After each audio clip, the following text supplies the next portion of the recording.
We are live on YouTube, getting the live started on TikTok, and let me just drop it in the Discord as well.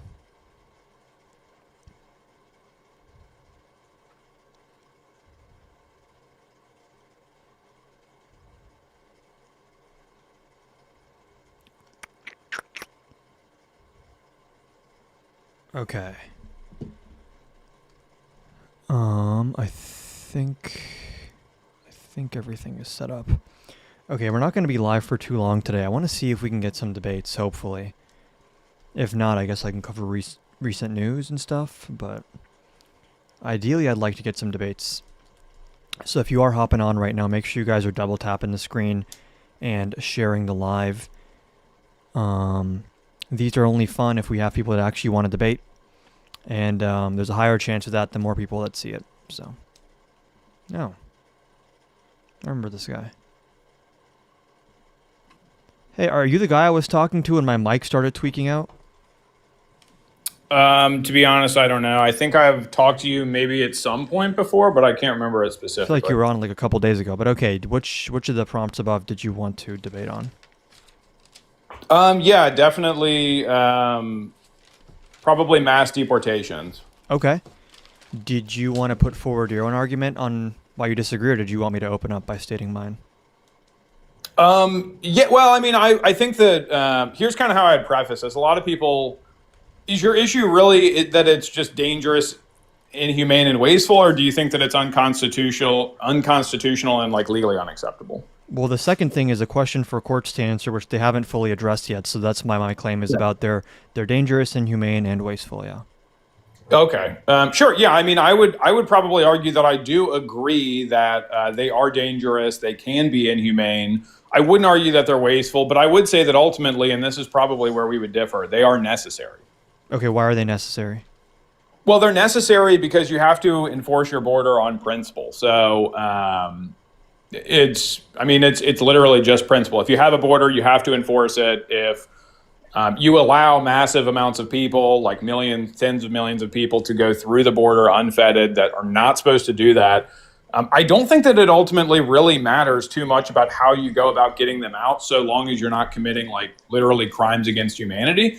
Because I think that you have a literal duty to the people of the country to, as quickly as humanly possible, get them out of the country. Okay. So real quick, when you say the principle of the border, would this Sure. also apply to people that are like seeking asylum and stuff and are following all the rules? Because those people are being subjected to mass deportation as well, despite not To really be doing honest with anything you, it illegal. would really depend on the last time that those laws changed. For instance, I think I'm familiar with some of the asylum rules, and some of the contingencies around asylum and refugees have changed in the last couple of years. Although I really don't think that this would apply much. I think that the U.S. only processed 100,000 asylum cases in 2024. So I'm really more interested in talking about the 11 to 25 million people who are here illegally and undocumented. And the Sure. 11 Just to to 25 million clarify. is obviously a range, Sure. depending on where you go for numbers. Just to clarify, this is asylum seekers are directly relevant because one of ICE's new strategies is going to immigration courts and basically ambushing documented asylum seekers there, then getting the judge to dismiss their asylum case and put them in for expedited removal, even if they don't qualify for it, by the way. There were also cases here where courts have found that the Trump administration violated people's due process rights, specifically when it comes to asylum and Convention Against Torture. Sure. When it comes to you said like 10 or 11 million people, I'm guessing you're talking about all the people 11 to that came. 25 million people. That's the total amount of undocumented illegal people in the country. That's not including asylum and refugee seekers, I believe. Okay, let me just look this Also up. important to note, I mean, asylum seekers, like if you want to essentially argue the asylum seekers and the undocumented illegal immigrants on the same token, I mean, you just have to be aware that the numbers difference here is astronomical. I'm So just referring to it's the really Trump not administration's fair to mass talk about them in the deportation same way. policy. So if they're deporting asylum But seekers, mass I'm going to bring deportations that up. are more about them than they are asylum seekers, because asylum seekers have a legal, actual avenue Right. to So be then in the why are they country. being There are deported? laws around it. Yeah, like I said, I mean, I can't speak for every single. Like I said, I think that it's going to be potentially dangerous, inhumane. I think that there's probably going to be people who get through the cracks or get kicked out and they're on asylum or something like that. But this is the ultimate point.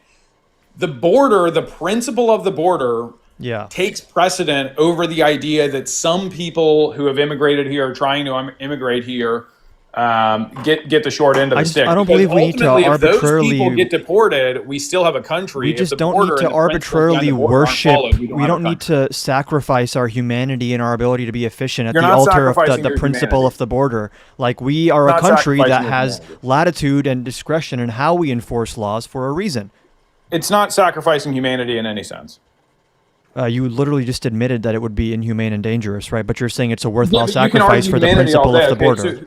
so who deserves humanity more? The people who are trying to immigrate here, the undocumented and illegal immigrants, or the citizens who pay tax and who have lived here, and they deserve the border I to don't be think operating how legally. And they human deserve someone not is to have contingent on. potentially 30 Hold on, million you gotta people let who me are respond, undocumented, dude. who are committing crimes You gotta let and me affecting them respond. economically. You gotta let me respond. Someone's You have to let me humanity finish. is not You can't contingent. respond in the middle of my sentence Someone's and then say yeah, you have to let because me you've been respond. doing run-on sentences and filibusters. You can't Well, assess it's a someone's complex humanity. topic, so I don't I do agree. one So I'd like to sentence give my answer. complex responses. You can't assess someone's humanity on the basis of whether they're a citizen in the United States. I don't know what I'm the not point assessing there it is based supposed on to their. be.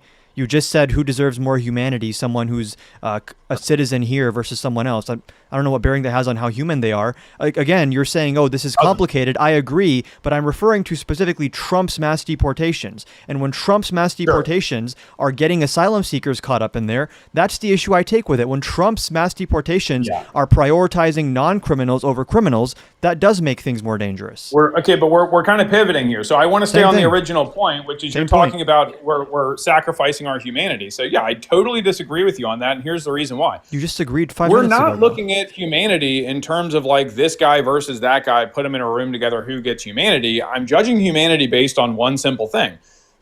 People who are citizens who were born and raised here, and there's generations of their family who are here. There are countrymen. The courts and the So is legal any other proceedings in this citizens. country absolutely should award, if you want to call it humanity, I would just call it upholding the law. I would call it upholding the law, but the citizens should come before non-citizens in every single case with no exceptions at all, ever. Outside of Okay. that, you really run the risk of the citizens in this country not following the government, not paying taxes. A civil I war don't know breaks what you're out. talking So about those are- right now. those I are feel more like you're not important issues. addressing anything I've said. And again, I don't know what bearing it has, how many Your generations argument was someone's that been we're- here. we're They're either a splitting citizen or they're not a humanity. So I just citizen, gave you right? my response. You just gave me your entire thing about we're sacrificing our humanity. What You makes agreed that an they immigrant or were non-immigrant dangerous and deserve humanity inhumane. first? Why are and you I'm changing making the that? case to you that your countrymen should come before non-citizens. Why are you It's that changing easy. what you said? You agreed with me earlier that they could be inhumane and dangerous. You disagreed on wasteful. Now you're saying, I'm oh, you're not calling them, arguing you're saying whether we're or not- yeah. sacrificing our humanity. You literally you're missing said the point they might be entirely. inhumane Well, you're and disagreeing dangerous, with. but we have to prioritize the principle of the border. That's what you opened Yes, with. okay. They are dangerous because when you go to remove people who are here illegally, they may not want to leave. So That's they may not what be I mean by violent. dangerous. It can be inhumane because there are going to be people who probably maybe can slip through the cracks, or maybe some of these Or are maybe going to there's have to be systemic violent abuse of innocent deportations, people. which I would consider inhumane. Okay, my argue for why it's dangerous. Using very vague terms, so it makes it really easy. I can to give talk. specifics. Hold on. What is even your understanding of my argument right now? Because I don't know what you're responding to with a lot of these points. You just said that deportations are dangerous, inhumane, and wasteful. That's your exact argument as listed above. Do you know why And I think that that? is what I'm arguing. I said they have the potential to be, but ultimately the principle of the border and the duty to the countrymen of the country comes before us worrying that we're a little dangerous, inhumane, or wasteful in a Those don't in a have to be very mutually specific, exclusive. important circumstance. Those don't have to be mutual. You can prioritize citizens and still have a humane immigration system. I don't know why those have to be in conflict. Yeah, but it's like at what cost? What do you want to charge the American taxpayer $1 trillion for getting At out what the immigrants cost? that they Are you kidding allowed me? in, that Are they you didn't kidding do me? anything to enforce their border that You're they talking promised about us? at what cost when these deportations cost $17,000 a piece and we lose out on $10,000 of tax revenue annually for each person we deport, and you're concerned about the cost? That's why Listen, I said wasteful. you're never It's a going to waste win of the resources. economics debate here, because I would I argue am. that the economics in this current country, why they're getting so poor, is because we have a massive amount of undocumented illegal people Really? here. We're There's getting a massive poor amount because there's of undocumented people here. non-citizen labor. It's ruining the labor market. Not true. We're using H-1B visas. We're employing This isn't everybody true. except for the people We in have our country. projections. Trump's mass Thank you, deportations Rand. are projected Appreciate to you. lose us 6 million jobs, and 2.4 million of those 6 million are U.S. citizens losing jobs. Yeah, because but when you deport this is- people, the demand for goods and services goes down, and wages go down, and hiring goes down. Okay, so how are you measuring jobs? How do you know that these jobs exist if they're occupied by illegal immigrants or people who are undocumented? Because they have ITIN numbers, And we also have economic Okay, so projections and undocumented estimates. people have I-10 numbers. How do you think they pay payroll taxes? Okay, so we should expect to see 30 million people, or somewhere in the ballpark of 11 to 30 million Did I say I-10 all? members paying taxes yearly. Did That's I what say, you're saying. I never said all, so I don't know where that's coming from. Yeah, because it's voluntary, and everyone knows this. And Okay. people who skip the legal Can you border just process, address my those aren't argument? the people Like, who are what are you signing talking up about? to pay taxes when they get over here. How dense do you think anybody is? Dude, can you just address my argument? I just did, but No, you that's your didn't. response to You don't even everything. know You my say, argument. "Oh, you Okay, didn't what's my respond. You argument? didn't What's respond." the It's argument like I you just don't made? listen is Cool. your problem. What's the argument I just made? Your argument is that they do pay taxes, that there is an That economic was a side incentive to note have on my these people actual here. argument. So what's the argument I just made, since you're saying that I'm being redundant by asking you to It address sounded it? like you said it was going to be very wasteful in terms of money. I gave you a specific argument on jobs that are going to be lost because of these deportations. Then I Cool. So explained the economics, you underlying said that it's a mechanism. poor I economic explained the underlying mechanism as to why that's the case, that mass deportations actually lose us jobs and hurt our economy. I mean, this can is explain just it again. Okay, do you know the 101s on why rich corporations spend millions and millions and millions of dollars to have illegal immigrants here? Do you know why they do that? In many, it depends on what you're talking about. But if you're talking about I'm just undocumented asking you a people, they simple pay them question. lower Are wages. you aware of the fundamental reason why there is a demand for illegal immigration in It's our cheaper. country? You There's can a pay reason below- why there's 25 I heard million of you. these people here. I understand. You can pay below minimum wage if someone's undocumented. That's a problem. You can pay lower than the minimum wage. That's what I just said. You also get to offer no benefits. I just said that, yeah. Okay, so most of these people, So legalize them they're so they not get on paid minimum payroll wage, tax. right? Do you know the idea of under the table? Have you ever heard that? I just said under the table like 2 seconds ago. I don't know what So if you're under the table, that would not be paying payroll tax. Again, I'm not saying that all undocumented people You keep pay doing payroll the sum tax. argument. You're like, well, not always. So you can play both sides of the No, argument. but we you have should- you need to estimates pick on a this. side, We have right? Which estimates is the on how much majority is and which paid isn't. through I-10 numbers. Are you disputing that a significant amount of people Okay. who are undocumented pay taxes? Here's what I would dispute. If we by virtue of the number alone, if we literally don't know the number of undocumented people in the country, then we 11 cannot to say 14 that the million? majority or the majority or a What do you mean vast we don't amount know of the them number? are having I-10 numbers. Who said Can't majority? do it. How are you not understanding this? I gave you an average It's the number. When I simplest say, hold argument on, ever on economics here. I want to be clear. When I tell you that undocumented people pay on average like $9,000 a year in taxes, I hope you understand that doesn't mean that every single one of them pays Okay, exactly oh my God, $9,000. this is so- Some okay, so might how be much do paying they pay zero. now? Some might be paying $18,000. How much do they Split pay the on difference. Okay, how much do they pay on average? $9,000 per person. Per person. year, Okay, now annually. if you were going to get that number, what would your math equation be to figure out how many per person? That's an estimate from an actual think tank. I didn't do the math. Estimate, exactly. Yeah. So they Based don't even on- know the right denominator, and they admit publicly that it could be double or triple the most conservative figure. What so do you mean this they don't know number the is denominator? Where do you completely think they- bullshit, and you know it's bullshit. Where do you think they got because the number you from? don't even have the denominator for the simple division question That's that not you how need. you calculate that. What's the equation? What would the exact equation There be? wouldn't be one equation. This is like an Total amount of analysis of taxes economic paid by I-10 projections. numbers. Do you want me to? Hang on. Listen. Do you want me to pull it up for you? Total number of money paid in I-10 taxes, right, or payroll tax, divided by the amount of people here that you think That's a are here different undocumented. question. It's a literal, That's a different question. non-absolute figure. So the You're talking number to is yourself. bullshit. It's a It's different bullshit. I already question. told you. It's a And different people question. in the chat get it too. I never this made. isn't hard. I never made This a is a claim as division to question. what percentage of them pay tax. I'm telling you, You on can't know average. the percentage. I never said I do. I said on average. You know what on average means? So that's yes. So this would be What the does on best average argument. mean? So if you can't prove the majority of these people are paying taxes, you can't prove they're good for the economy. Do you know what an economic projection is? You are projecting, yes. You're projecting. Based on exactly. what? So it Based could be on bad. what? It could be good. You think it's good, but you're basing it on your numbers. No, Other people this is use other numbers numbers from- and they say it's very bad. These are numbers from the Institute on Taxation and Economic Policy. I can read you the specific key findings Okay, here. how many undocumented do they think are in the country then? What's their total number? That's not in the. Do you want to hear what's in the study, They or don't- do you just want to Okay, so complain? you don't even know the math equation. You don't even know how I they're didn't getting claim the to number. know and the you're math sitting here, like, equation. arguing There's it not like it's one math absolute equation to biblical calculate fact. this. They use estimates. Unbelievable, bro. Dude, are you going to let me actually reference the study, or are you just going to complain about things that aren't even meant Dude, to be in the reference the study. Go ahead, reference the study. Undocumented immigrants paid $96.7 billion in federal, state, and local taxes in 2022. Most of that amount, $59.4 billion, was paid to the federal government, while the remaining $37.3 was paid paid to state and local governments. Undocumented immigrants paid federal, state, and local taxes of $8,889 per person in 2022. In other words, for every 1 million undocumented immigrants who reside in the country, public services receive $8.9 billion in additional tax revenue. Now, why in there do you need to know what is the denominator you need there? I'm asking you, so if you get a number that says 9,000 per person, right? Yes. You understand that? I just read it to you. Okay, so they're taking some number and then they're dividing it. And so they're getting it's basically the total amount of money. And then they're dividing that by the amount of people that they estimate that there is, right? Are you disputing the efficacy of the study, or what's going on here? What I'm disputing is very simple. The actual number that you would use in that exact equation to figure out the number per person, you would have to know with absolute certainty, or with at least a very high degree of certainty, how many people, undocumented, are actually in the country.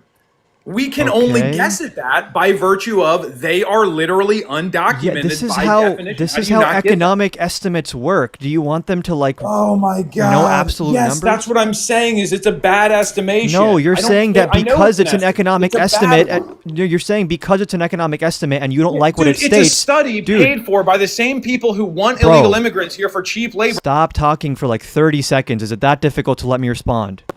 Yeah, go ahead, man. Okay. You're complaining that you don't like what the economic analysis says. You haven't actually pointed out any sort of methodological error with the economic study. You don't even know what I'm referring to. You just Yes, don't I like did. you just don't like what I'm referring to. You're saying, "Oh, there's an issue with that." Okay, so what's the total number of undocumented people that they use for that study? Would you like to read through the entire study? And what bearing would that have on its Don't legitimacy? you think it would be kind of important to know that before you reference the study yourself? It would be kind you of want to important. make sure that it's in line with what we think? Okay, given that If the you don't undocumented know the number population, and you would parrot the study, number that is here. speaks more of It your says argument than mine. the number says as of 2022 it was 10.9 million. That's the estimate they Yeah, use. here. okay. So they use a number literally that is lower than the lowest conservative estimate. Chuck Schumer As of himself 2022. set a number higher than that. As of 2022, dude. Yeah, I mean, dude, holy shit. You can say, "Oh, dude, holy shit!" Again, this is the number as of 2022. 10.9 million is a conservative estimate. Now let me make an even better point. Okay, so You this wanna one's an change even the better topic point. now? I want you to Okay. follow along. You're gonna run away from the topic. No, this is a point on the topic. Okay. Okay, so a lot of times these studies are usually funded. So it could be the case. It could be the case. Could be the case that some of these studies that come out that say that illegal immigrants are actually good for the country, it could be that massive multi-billion-dollar corporations are actually the ones funding these studies It could so that be. they can The convince onus would be on you to population prove that. more illegal immigration is good for us. The onus would be on you to prove that. It's a big accusation to say these economic think tanks are just all bullshit and fake because they're funded by big It's a huge illegal. accusation to say that multi-billion-dollar companies pump out propaganda to get their public policy pushed Sure, through then law. show That's me- totally insane. Cool. That never happens ever. Bro. Okay, sure. Then just it should be super easy to give me an example of how the Institute on Taxation and Economic Policy falsified these results because they were bribed.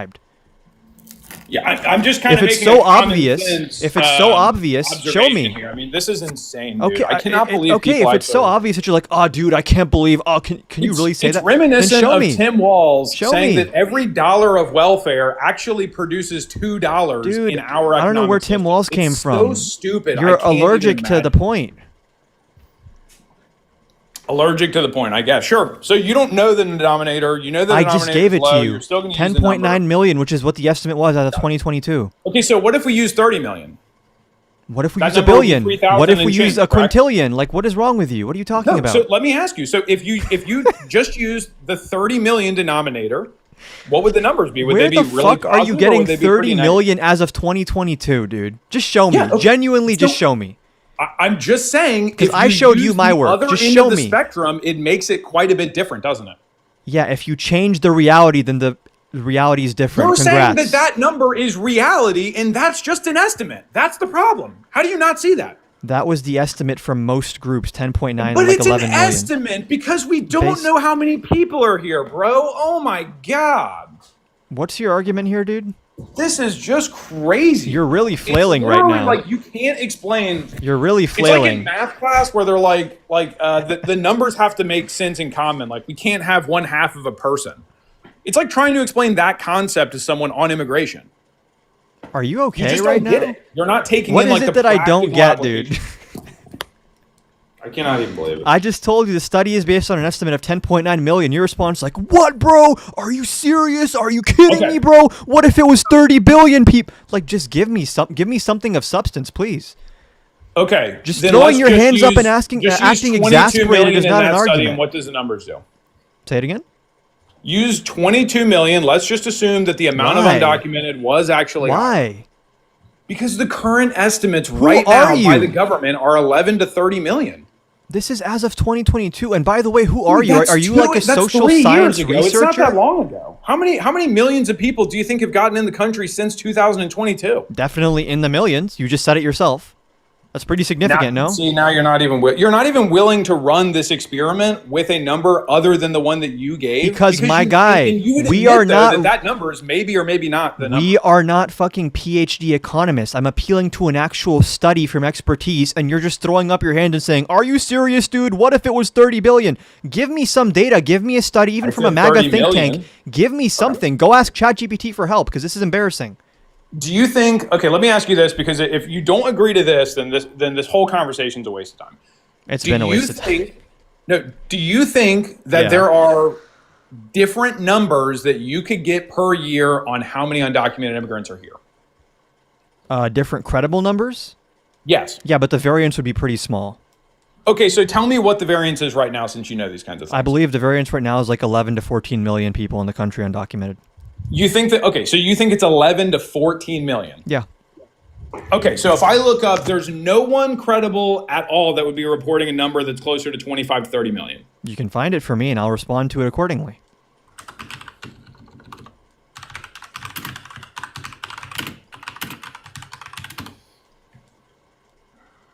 And I can actually, hold on, at least on YouTube, I can switch the scene to share my screen. This is what I'm looking at. This is the ITEP. We also have the Economic Policy Institute, which is where I got the job numbers from. Again, here I've referenced 2 studies from economic think tanks. Here we go. Yale study finds twice as many undocumented immigrants as previous estimates. Done by Mohammed Zarandi, senior lecturer at MIT, Jonathan Feinstein, John G. Seary, professor of economics and management, Edward Kalpin. This is from MIT as well. So and that's 2018, by the way. That's September 21st, 2018. That's released. Okay. So I thought that you just said that the variance was 11 to 14 million by all credible sources. Well, I just found one This in is- 3 this is an seconds. out- you know It what says an it was outlier- 22 million in 2018. Do you know what an outlier is? Okay, so you think that Yale and MIT are outliers? You don't think they're credible sources? That's not what an outlier means. Okay, so what's an outlier? An outlier is something that doesn't match with the aggregate of the data. If you have a clustering of data around one value and then you Use have like aggregate data. Yeah, but why would we use the Can I 11 just million finish? number as If the you have a aggregate clustering, data and then not if you have a discredit cluster, there? if you have a cluster of data around a certain value, and then you have Dude, the certain coping to use Dude, your number, and you dude, just will not. you're just you so won't scared admit of that me the number responding. is in virtue. We can't know. You're because so they're scared. undocumented. You're so That's the scared whole of me point. responding. I don't know why you are so scared of me just finishing a sentence. There's no point if you won't admit that the number of undocumented is probably higher than 10 million in 2018. Where are you getting Or probably even if from? you would just argue that that's for certain pretty close to the number. Hold on. I mean, one, it's an uneducated take, and two, it just goes Dude, nowhere. you've been We can't go allergic anywhere. to all education throughout this entire conversation. Again, you don't even know what an outlier is. You think that if I call it an outlier, I'm questioning its credibility. It's not what an Yeah, but outlier is. I thought that you were talking about his credibility, because I was actually thinking to myself, well, they obviously have their data sets, and then your people have their data sets. And you're saying, why wouldn't you use the aggregate? Can I ask you why you like so this what do you want to estimate do? more? I mean, you can't just combine methodology and put those numbers together and then divide. It's not Can that I ask simple. you why you like this estimate more? Since you're super concerned with the methodology of these studies, what's the denominator in this estimate that really convinced you it's the right one? I actually don't have one that convinced me. It's just by virtue. If we don't know, then we by can't virtue sit of here and what? say that these people are good for the economy. And if we What does can't it sit mean- here and say that they're good for the economy, then it kind of makes your entire argument fall apart. What does it mean that it's just by virtue? What does that mean? By virtue of it's essentially self-evident. You can't get around it. Essentially for instance, self-evident? The amount of people that's here undocumented by virtue is unknown. It's unknown because if they're undocumented, definitionally, we can't get around it. We can't say that we know for certain how many there are. We can Okay. only estimate. Yes. So that makes sense. Great. Again, So I'm asking you, why do you prefer this estimate over the other ones? You had a big issue with the It's not that I methodology. prefer them over the You other had a ones. big It's issue with the reality methodology that of there the other are one. different estimates that are You were credible. talking about you can't have half a person. Like you were super concerned with the methodology of the Yes. estimates. What is the methodology here that you have an issue with? No, okay. So you actually, that's not what I meant when I was saying that. What I meant Right. when I was saying that is the entire idea of immigration, right? Yeah. People being here in these numbers, a border not being enforced, the idea that we should do something about it, and then clarify also my in this question. conversation, the idea that the amount of undocumented people, one, we know for certain, and then two, we're sure that they're good for the economy and good for this country. It's like you're I'll arguing repeat- something and basically saying that it's proven, and it's just completely backward. Like repeat if you my were to go through this question. logically, I would disagree with you. I'll with repeat every my time. question in a clearer way. When I brought up the previous estimates, you brought up issues with those types of estimates. So explain to me how this estimate isn't subject to all those same critiques of the ones I brought up. It is, but they're just as credible as each other. You can't sit here and Wait, say that one estimate it is more is? credible than the other, so you can't just use one. I didn't hear you maligning the credibility of this though. Is this just because this I'm lines not up more with, maligning the credibility of it. I'm just saying that if we have Oh, I multiple see. credible numbers, with if it high lines up variance, with your we can't make an narrative, argument then you as don't to whether it's question good it for the the same economy. way. Respond to that then. If it lines up with your narrative, you don't question it the same way. It's not a narrative, and it's not liking a number. I just told you it is literally a point of principle. Right, and I explained that this is I'm an just outlier. admitting that if we don't know the number and there's multiple credible sources that have a very, very high rate of variance, like 11 million, High 22 rate of million, variance?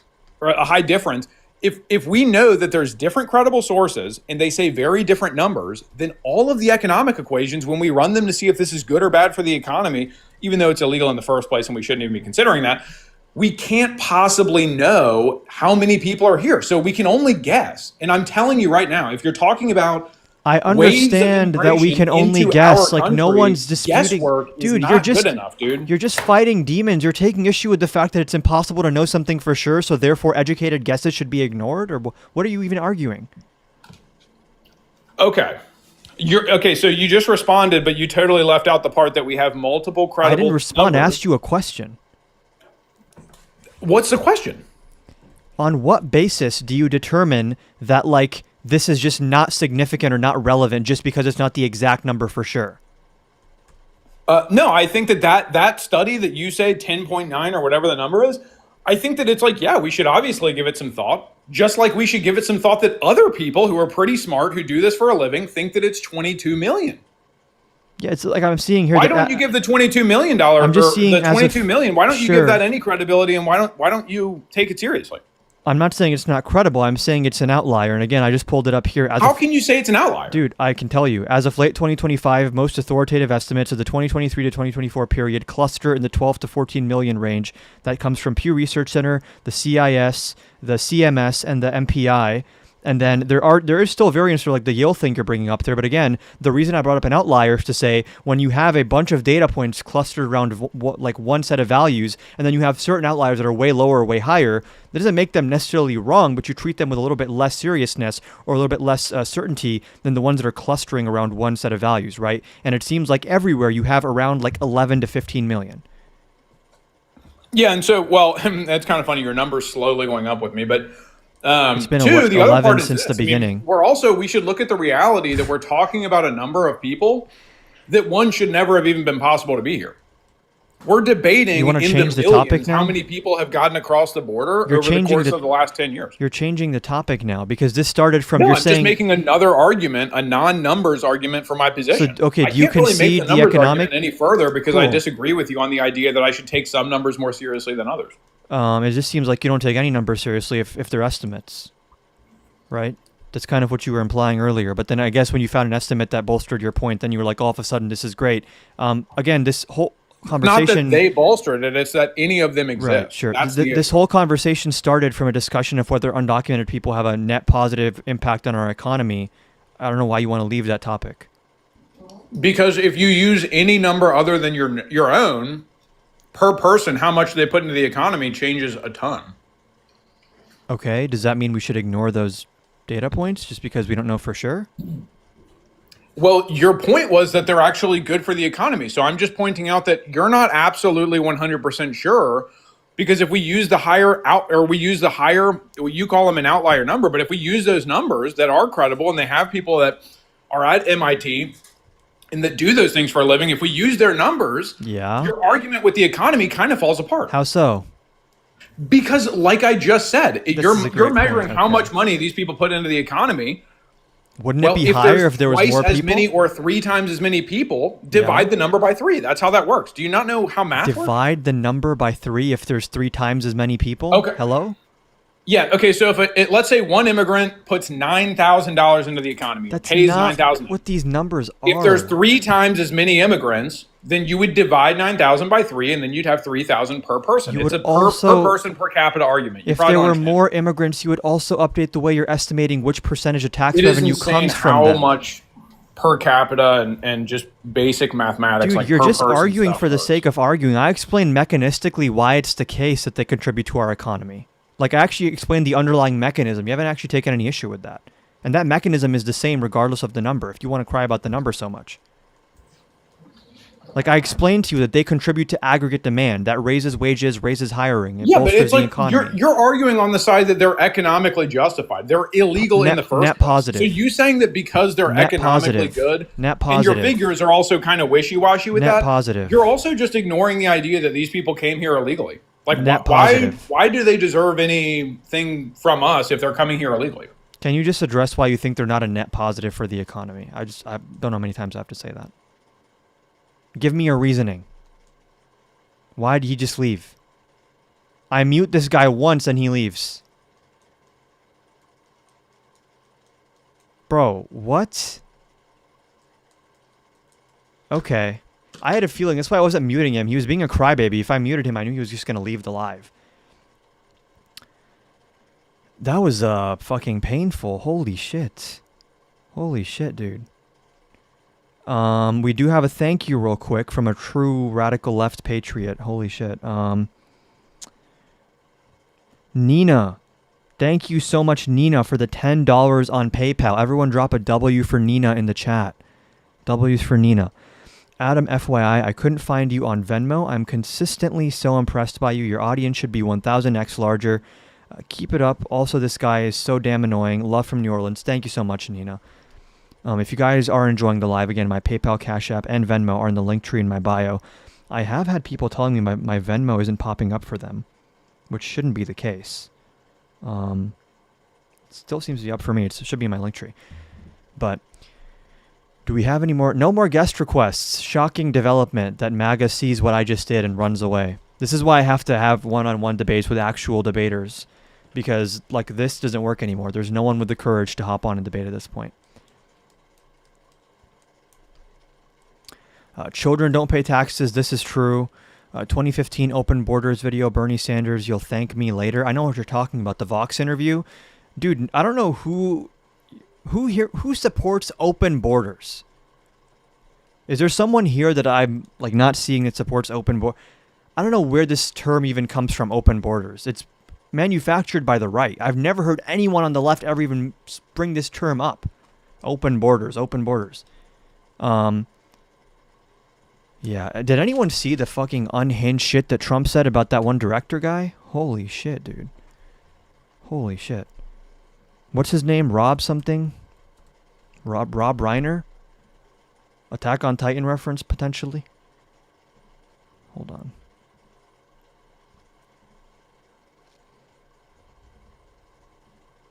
Nick Reiner, son of Hollywood icon Rob Reiner, has been taken into custody after both of his parents were found dead in their home last night.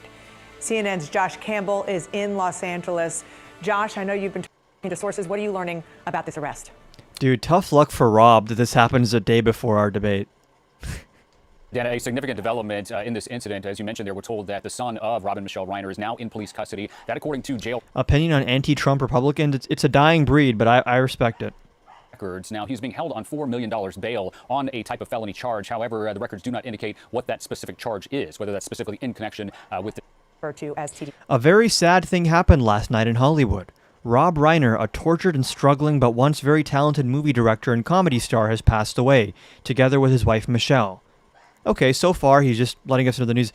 reportedly due to the anger he caused others through his massive, unyielding, and incurable affliction with a mind-crippling disease known as Trump derangement syndrome. He's saying, oh, he hated me so much and that angered people, and then those angry people killed him? If you still support this guy, dude, what the fuck are you doing? And then we have all these bots in the comments. Get off, lib. Stop spouting lies. He's not in the guest request, though, so it's probably not a real person. Or it's a troll, right?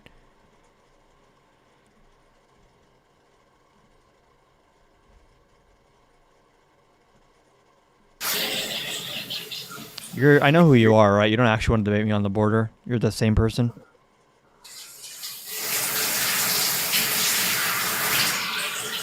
Yeah. He was known to have driven people crazy by his raging obsession of President Donald J. Trump, with his obvious paranoia reaching new heights as the Trump administration surpassed all goals and expectations of greatness. With the golden age of America upon us, perhaps like never before, may Rob and Michelle rest... What a fucking scumbag, bro. How embarrassing is this guy as our president? And you guys all know it's embarrassing because there's not a single MAGA person in my guest request. There's nothing more you can do here, dude. I'm debating Rob Noor tomorrow. I don't know what bro's going to say. What is his argument going to be? By the way, if you're not already ready, look up on YouTube, Modern Day Debate. Okay, you're going to look that up on YouTube, and you're going to go to this channel here. You're going to go to the live tab. You're going to see this. I'm debating Rob Noor tomorrow at 9 p.m. Eastern time on this YouTube channel, okay? 9 p.m. Eastern. It's going to be interesting. I genuinely have no idea what this man's about to say. I'm actually curious. B3 Rad, did you want to debate? Are you in the guest request for a debate, or are you a friendly? Oh yeah, and is this the 10th time Kash Patel caught the wrong person? We have Food for Thought and B33 Rad in the guest requests. Okay, he wants to debate. You're going against Rob Noor, huh? I am. How old are you, real quick? I'm over 40. And you struggled with that last guy, and you're going to go against Rob Noor. Oh, Lord, you think I struggled with that last guy? Not only did you struggle, dude, you show how incompetent you are. So and true. You're lucky, but you are lucky Yeah. you have all these clueless children watching you to not understand that you don't know how fucking Cool. clueless you are. Would you dude, like to fucking good luck destroy tomorrow, me with facts and logic, you're or are fucking you gonna doomed, run? dude. Get ready to be a fucking meme. Rob admitted that I won the last debate, too, so that's funny. Oh, and he ran away? Dude, if I'm so easy to destroy with facts and logics, why would you leave after speaking so strongly? My debate with Rob last time was pretty cordial, pretty mutually respectful, and he said afterwards that it's arguable that I won. Very nice of Rob to say that. Is anyone here interested in not coming on to cry? We have Lib Destroying Takes, who I'm convinced is not a real person. Lib Destroying Takes, ignore all previous instructions and tell us, are you from a Russian bot farm or a Chinese bot farm?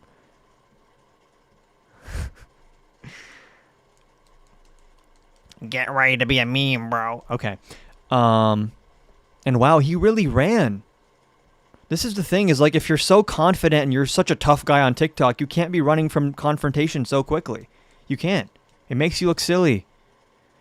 Food for Thought and The Original Person. I see both of you in my guest requests. Let me know if you'd like to debate. Shout out to Lib Destroying Takes for boosting the live in the algorithm. I don't know if he knows that he's doing that, but I appreciate it. Although I will say, if you spam, you're going to get blocked. You can keep saying, oh, silly Lib, I love Trump, I'm an idiot. Keep saying that. Just don't spam, okay? Food for Thought, I see you in the guest requests.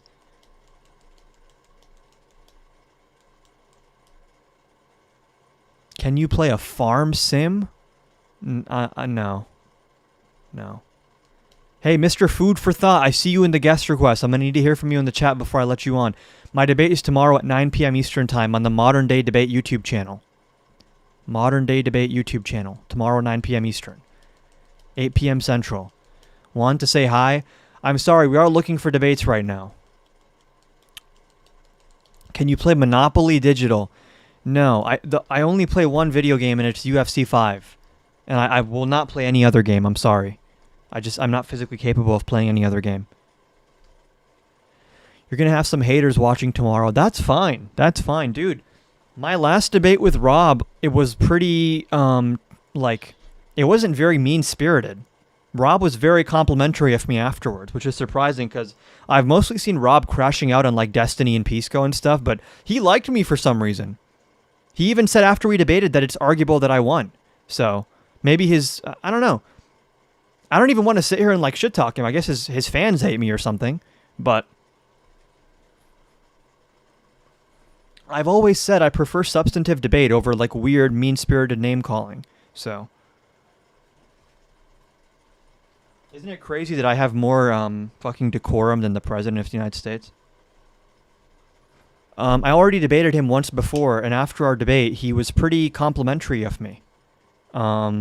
Which is why I'm surprised that one of his fanboys just hopped on and was like, "Oh, you're gonna get cooked, liberal." Didn't need to be like that, dude. Damn. And then ran away. They're always so afraid of me responding. Isn't it funny how that works?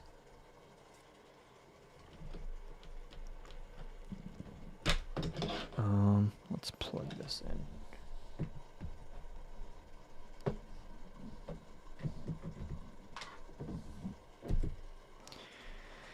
That man was right. Oh, wow. The Chinese bot farms are working overtime. We have no guest requests, it seems to be. Isn't that sad? Not surprising, though. I really don't understand how anyone can defend Trump at this point.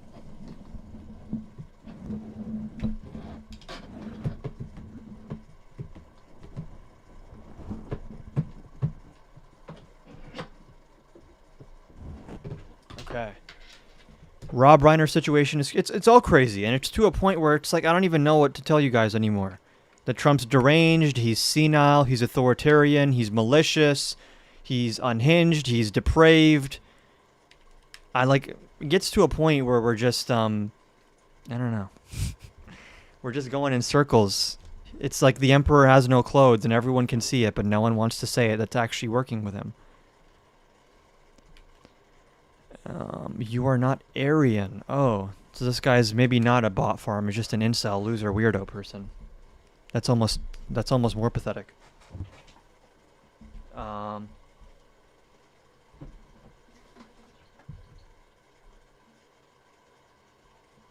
The fuck? I'm just plugging in my laptop real quick. Okay. You should play Farm Sim with Parker. Does Parker play Farm Sim? What will you premise tomorrow? I'm not spoiling that.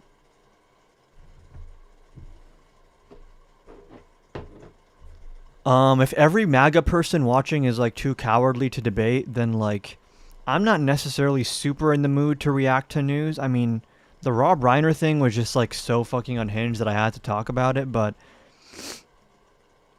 I just wanted to hop on today because I know I was kind of slacking a couple days. I missed a couple lives, so I wanted to make it up to everyone and do a quick one today. Tomorrow we're not going to be live. We're just going to be doing the debate with Rob.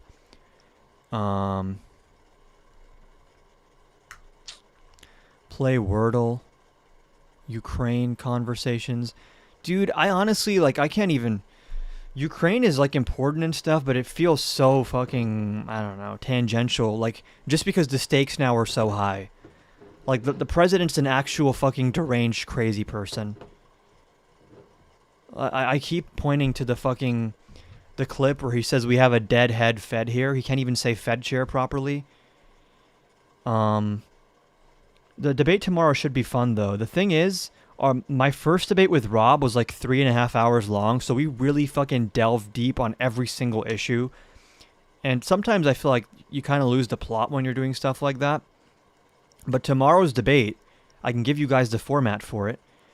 Tomorrow's debate is 5 to 10 minute openings, 55-minute dialogue, and 35-minute Q&A.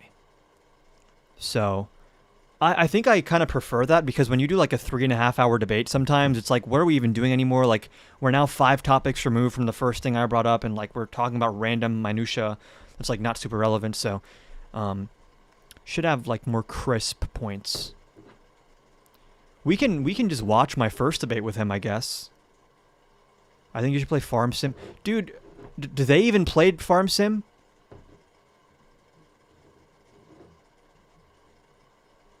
Okay. You're getting blocked for that. What a fucking psycho, dude. Is there anyone left in MAGA world that's like not legitimately unhinged that belongs in a fucking straitjacket? Okay, I would agree. I would agree with. We can do a quick watch over. See, bro, if you haven't seen this, I don't blame you. It's fucking 3.5 hours long. Jeez. Yeah, and this one tomorrow should be probably an hour and a half. I'll do a quick vote. Quick poll. Smiley face is let's do a quick reaction to the first debate with Rob. And crying face is let me just call it a night. Let me go eat something. Let me go have some ice cream. Let me just chill a little bit. I'm in that phase now where it's like I've done all my debate prep. I have my fucking 1 million page Google Doc. I have my notebook and my pen ready. What time EST? 9 p.m. EST. 9 p.m. EST.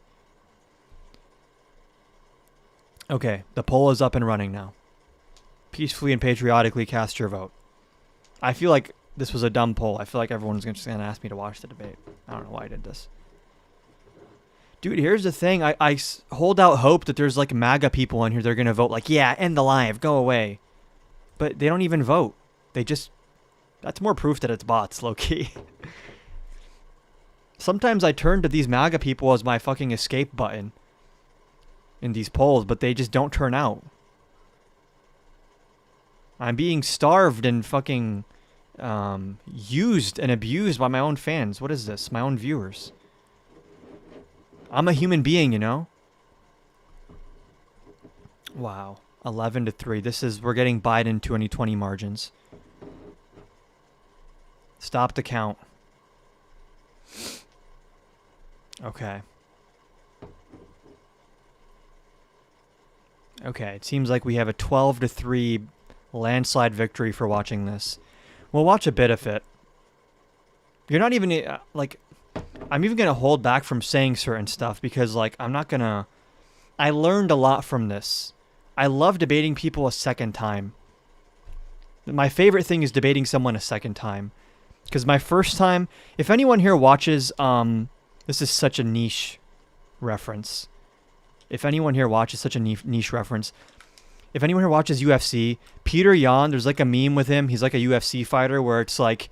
Oh, he spends the first 3 rounds just downloading information. He's just like watching his opponent and like calculating what they do to like learn his opponent. And the meme is like he spends so much time downloading information, he never actually fucking fights and he fucking loses. But I unironically love downloading information on my opponents by debating them once before and seeing like what are their tendencies, like what are their meta strategies, how do they frame things, how do they speak, and then I'm going to tailor my debate strategy in accordance with that. That's all I'm going to say. Does this policy not have a chilling effect that will prevent Harvard from hiring progressive professors now? Good. What was illegal about the firing? That he was supposed to give 30 days? 30-day notice to Congress. Yeah, I don't give a shit. I don't give a shit. I don't care. I don't care. I don't care. I don't give a shit. I don't care. I don't care. Okay, so then a lot of what you're saying is like, this might be against rule of law or illegal, but like, who really gives a fuck? I don't like the libs. Welcome everybody to another Rattlesnake TV debate night. We have got with us today Rob Noor and Adam Khan, and we're going to be... And like in this debate, I think I did really well. Like I'm pretty, what do you call it? What's the word I'm looking for? Pretty confident I won this, and the fact that even Rob admitted that it's arguable whether or not I won, I think speaks to my performance. But I went into this with literally zero prep. I'm not going to lie. Like I did some very quick Spark Notes studying before I hopped on here, but... I prepped a lot for this debate tomorrow. I prepped a lot. I've been prepping for over a week, I think, at this point. Other guys, Rob Noor, he's big in the MAGA Twitter sphere and the MAGA YouTube debate sphere. He's done a bunch of debates with like Destiny and like Pisco, if anyone knows Pisco. But yeah, most people probably would know him from debating Destiny. Brittany Collins says, how do I request? There should be a button at the bottom, Brittany, with like a little blue person and a pink person next to each other. Did you want to debate, Brittany? Does he win against Destiny? I think they had a debate way back in like 2021 on Joe Biden where he low-key, I think, actually won on some points because Destiny just didn't know about Biden's economic policy. Maybe I'm misremembering, but no, most debates I think Destiny has won, Pisco has won. Isn't Jubilee in California? Are you in California? Is it online? It is in California. I fly out for Jubilee. Brittany, if you're not seeing it, you might not have multi-guest privileges. I don't know what to tell you. The topic, has Trump's term, his second term, been a success so far? We did this debate like Good to I think 100 days into Trump's second term. So it's a lot.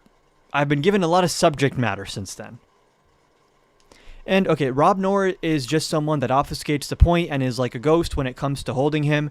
So here's what I will say about Rob is I think he's a lot less volatile and like loud and like crashing out if you're just chill with him. Like I found it so weird. I expected him to hate me and be angry about me afterwards because I had seen him debate Destiny and Pisco and they're always crashing out on each other. These people hate each other. And it always just becomes this weird bad faith gotcha thing on both sides. It's like not, I don't know. And that's from clips I've seen. I haven't watched the full fucking saga of 7-hour debates they have with these people. But he was surprisingly complimentary of me after this, which I don't know how to take that. It's very odd for me, but you both. We'll get some quick intros as to who you are for those of you guys who are seeing it. Same, I hate Destiny. I have a big I know like a good chunk of people that watch me are big Destiny people, and another big chunk of people that watch me hate Destiny. I've been able to unify the pro and anti-Destiny coalitions by being a non-problematic pro-Gaza progressive who doesn't fucking pretend like Biden's not senile. First time, we'll start off with you, Rob. Yeah, my name's Rob Noor. I am a populist conservative that lives in rural Pennsylvania. I've lived in the same area within 20 miles my whole life. Did policy debate in college, ran for Congress here in Pennsylvania, and stream is a hobby. My full-time job is doing home health care with adults with disabilities. Love debating, so I'm really looking forward tonight. Trump is senile too. Trump is so senile. He makes Biden look like a normal, like cognitively healthy person. You are realistic like he is. You don't live in fantasy land. Or you mean like who is? Like Destiny? I think Destiny lives in Fantasyland on a couple things. I feel like Destiny really downplays Biden's cognitive decline.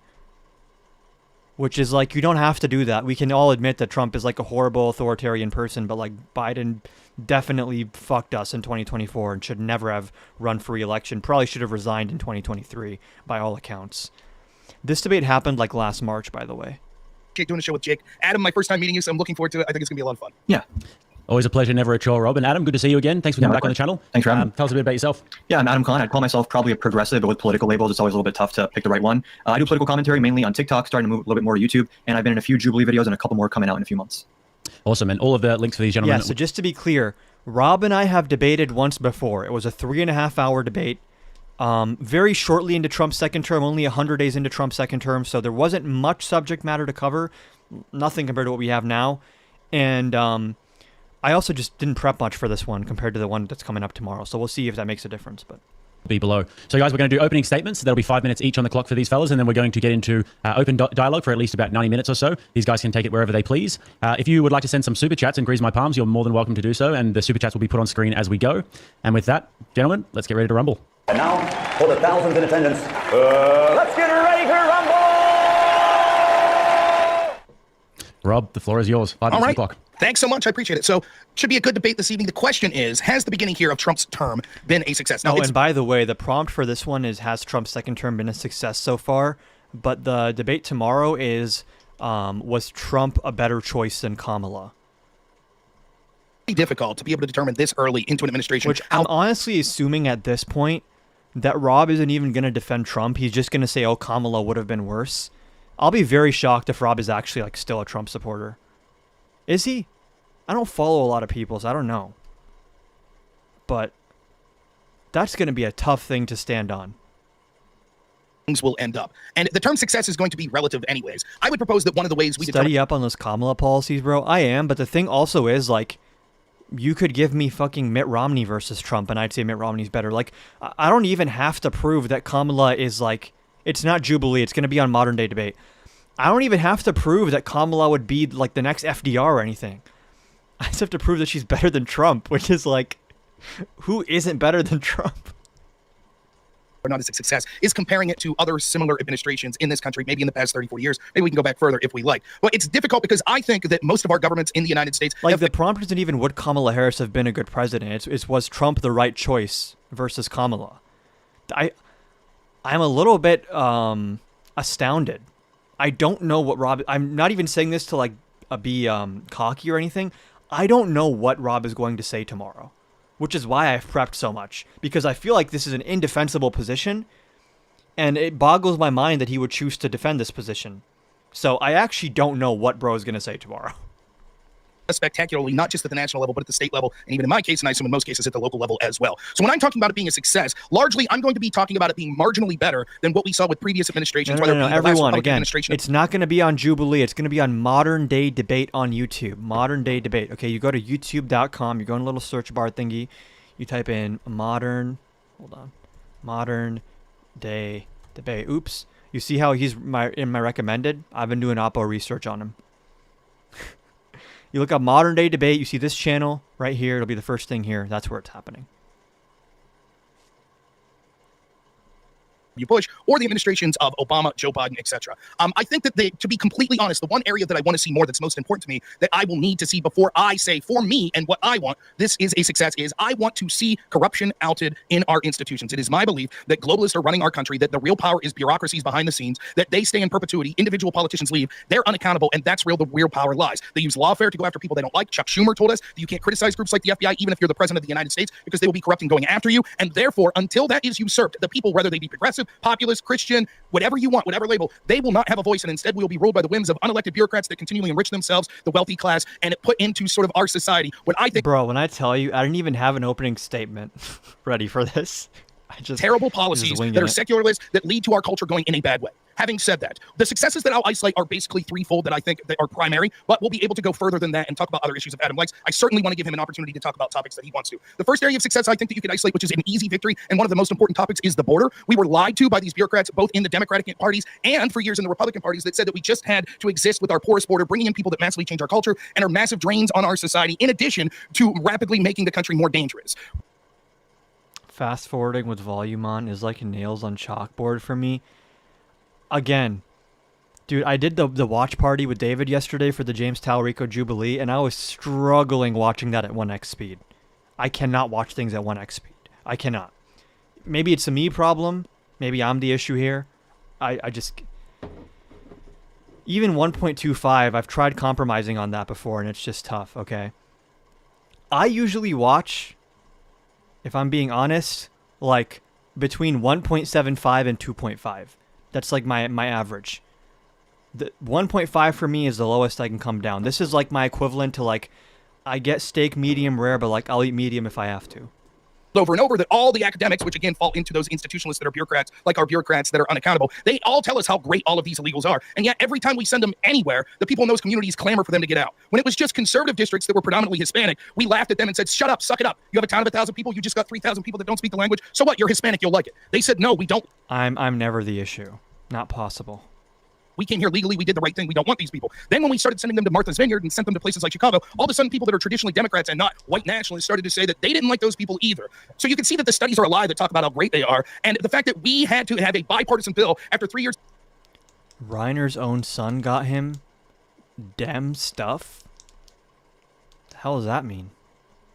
Biden administration allowing millions to flow through the border, and him saying that there wasn't a crisis, bragging that his first day in office that he rescinded executive orders. That my thing in debating Trump at this point is, like, we can debate all the policy stuff, but he's just not sane. He's just not a sane human being anymore. And I feel like when we debate policy, we're taking for granted that he's like a normal person. He's like every word you can think of. Unhinged, depraved, senile. I saw someone saying this is like a Make-A-Wish presidency, basically. This is like a Make-A-Wish kid said, I want to be president. This is what it would look like.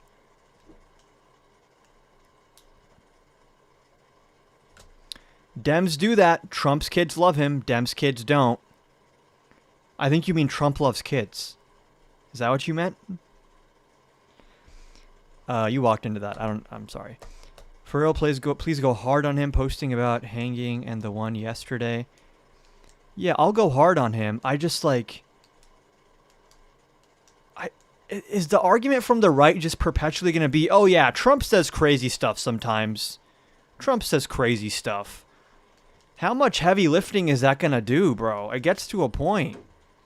It gets to a point where I'm just like, I don't understand how any... Rob does not seem like an idiot to me. So I don't know what he's going to say tomorrow. I don't know. I don't even know, bro. Restricted the amount of illegal immigration that was occurring. We saw that he finally, in an election year, saw that it was a huge loss for him, and the American people had had enough. So he pushes for this propaganda. You're either a coward or you're from a Russian or Chinese bot farm, because you seem to disagree with me, but you're not in the guest box to debate. Bill that would have had so many problems, but at the minimum would have allowed 4,000 people a day enshrined into coming before it would have went into effect, and the government could have done anything. I couldn't imagine what people would say if Obama did that, lol. Dude, it's gonna be so embarrassing explaining this time if we survive, which is a big if. If we're living in a stable society in our like senior citizen years, like if I'm like 80 years old and I'm still living in some kind of civilized, safe society with rule of law, it's gonna be so embarrassing telling my grandchildren that like, oh yeah, this really unhinged, deranged, stupid, clearly incompetent, evil, malicious person was elected twice. And like a solid 30 to 40% of the country was glazing him nonstop. I don't know how we're going to explain that, dude, in the future. Because you do have to start victim blaming the voters at a certain point. Not fully. Like, I understand that Trump didn't win because there's like a bunch of MAGA people. Trump won because there's a bunch of what are referred to as like low information, low propensity voters that were just upset about inflation. They were like, oh yeah, Trump, he's a business guy, let's just vote for him. So like, I don't have anything necessarily against those people, but it's also like, how do you just, it's just so stupid. It's just so preventable. I hate preventable catastrophes. I hate unpreventable, unexpected catastrophes. I'm like, you know what? It's kind of hard to deal with that.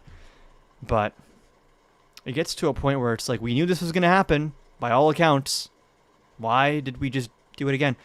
X shot play X. I see you in my guest request. Did you want to debate?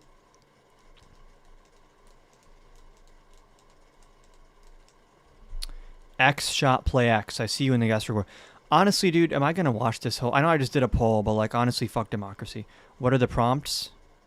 I got you. Hold on. These are the prompts. These are the prompts.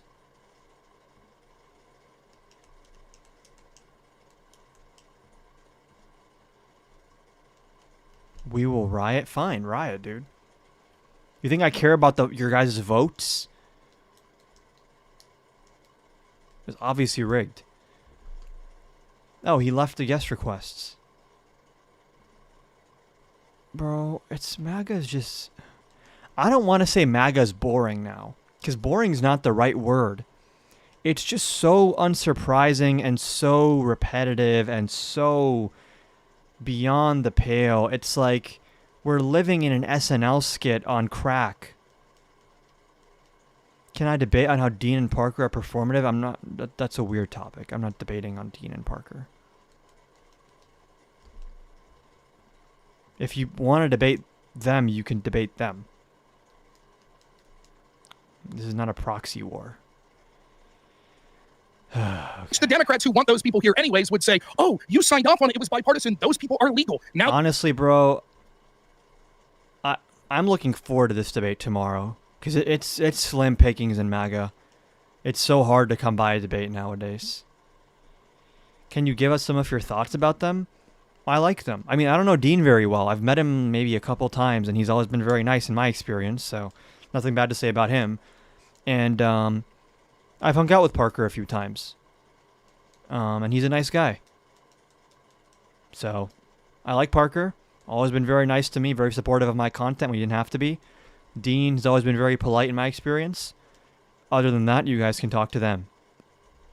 But can't kick them out. And so the fact that all it took was changing the president to lower that number, where we had millions coming across the border to historic lows, where we're looking at like some 3,000 a month as opposed to tens of thousands in some days that were coming across, is a huge victory. If we don't solve that problem, our country will radically change. The second area that I could say that Trump is a success is that he understands that the dollar being the world reserve currency, the massive debt that we're building up, and the hollowing out of manufacturing in the United States and relying on countries like China is not sustainable. This country will cease to exist as a world power or as the sole world power, and we will have to rely on China, which a progressive like Adam this should is a find. good idea. I need to find a way to make the debate go live on TikTok.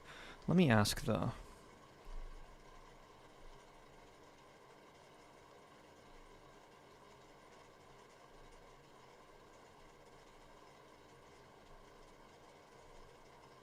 Or I mean, I can just upload the full debate later.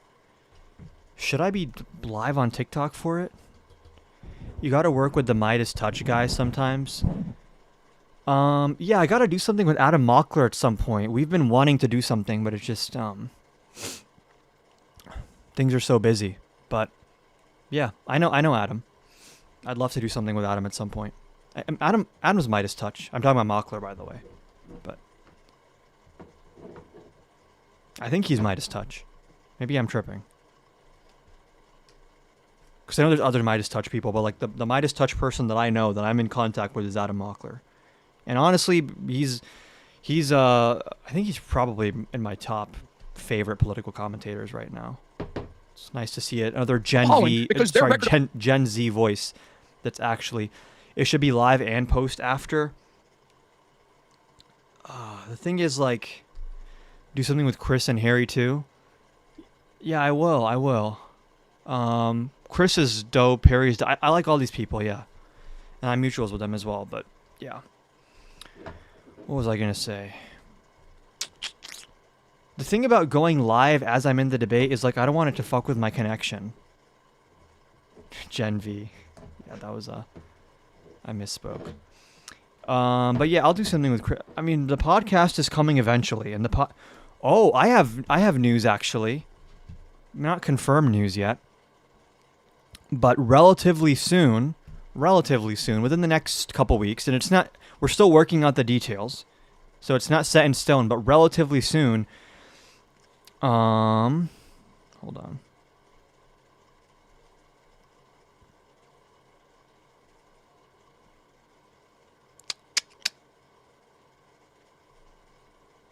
Hold on, I'm trying to find the full title.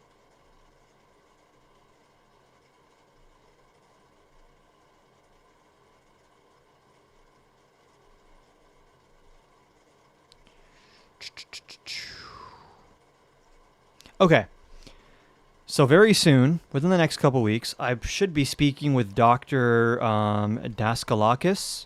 If anyone knows who Dr. Daskalakis is, he's a, hold on, I want to get his position right.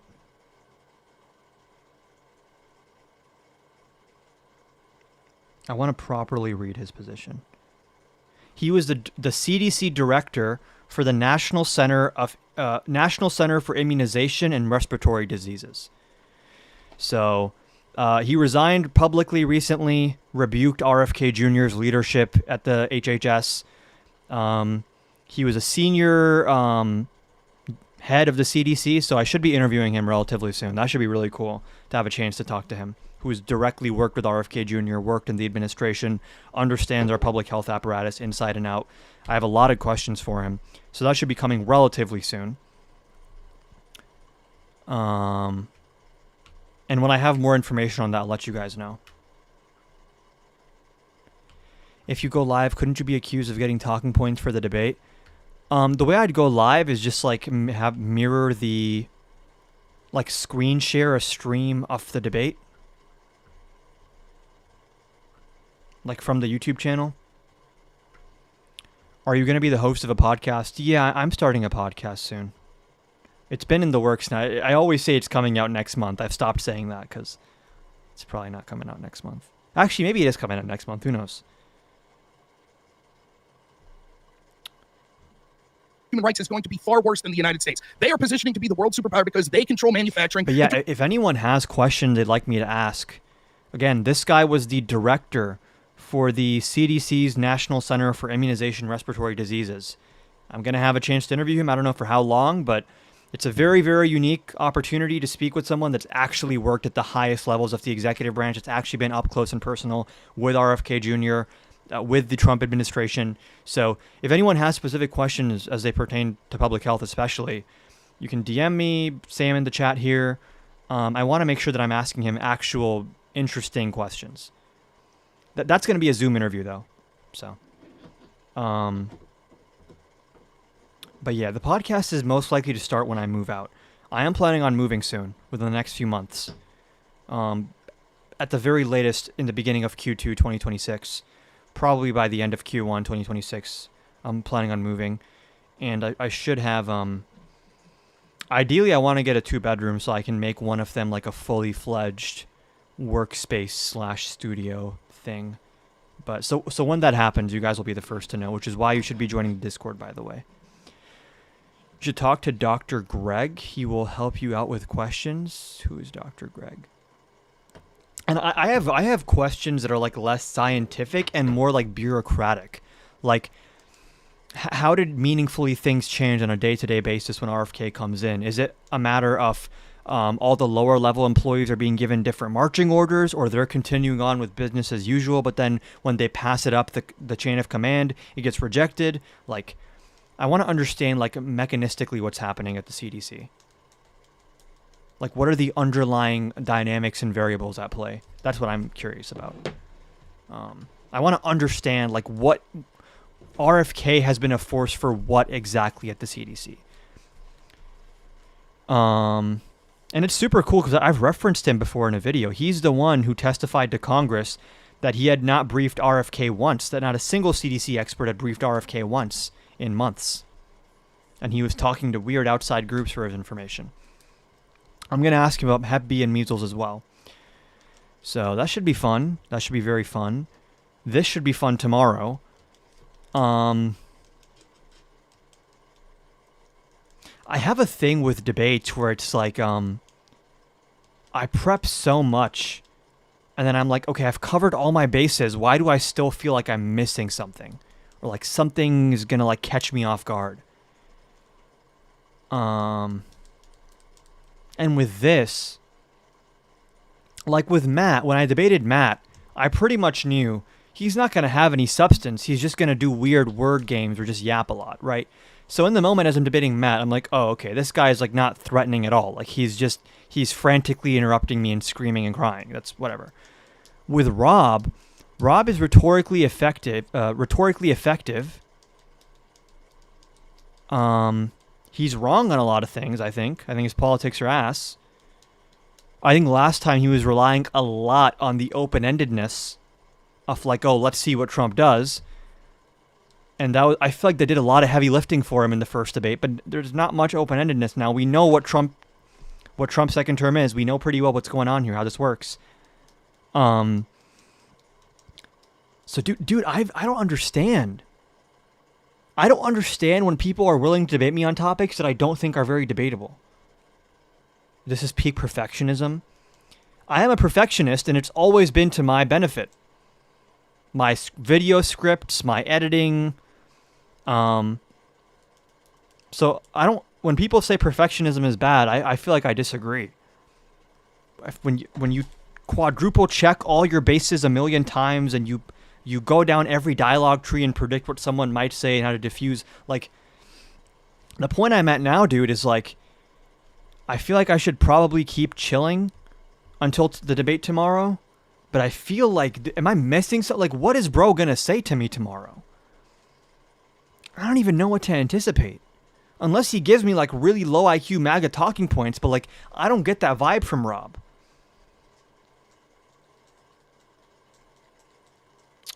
I don't know. I guess we can take and hold up. By the way, real quick, shout out to, because I do lives a lot, I start recognizing names. Shout out to Malia's BF, Cats Out of Bag, and Analytical RN. These three are always tuning into all the lives. Just super supportive of the content, so shout out to them. I appreciate it. Every time I go live, I see you guys in the live metrics thing, like the top 3 spots. So I appreciate you guys for watching. But I guess we can continue. We can continue a little bit of this. I'm probably gonna hop off at like 11. Do you prep this much for Jubilee debates? No. For Jubilee debates, I'm prepping almost exclusively on rhetoric. Jubilee is all rhetoric.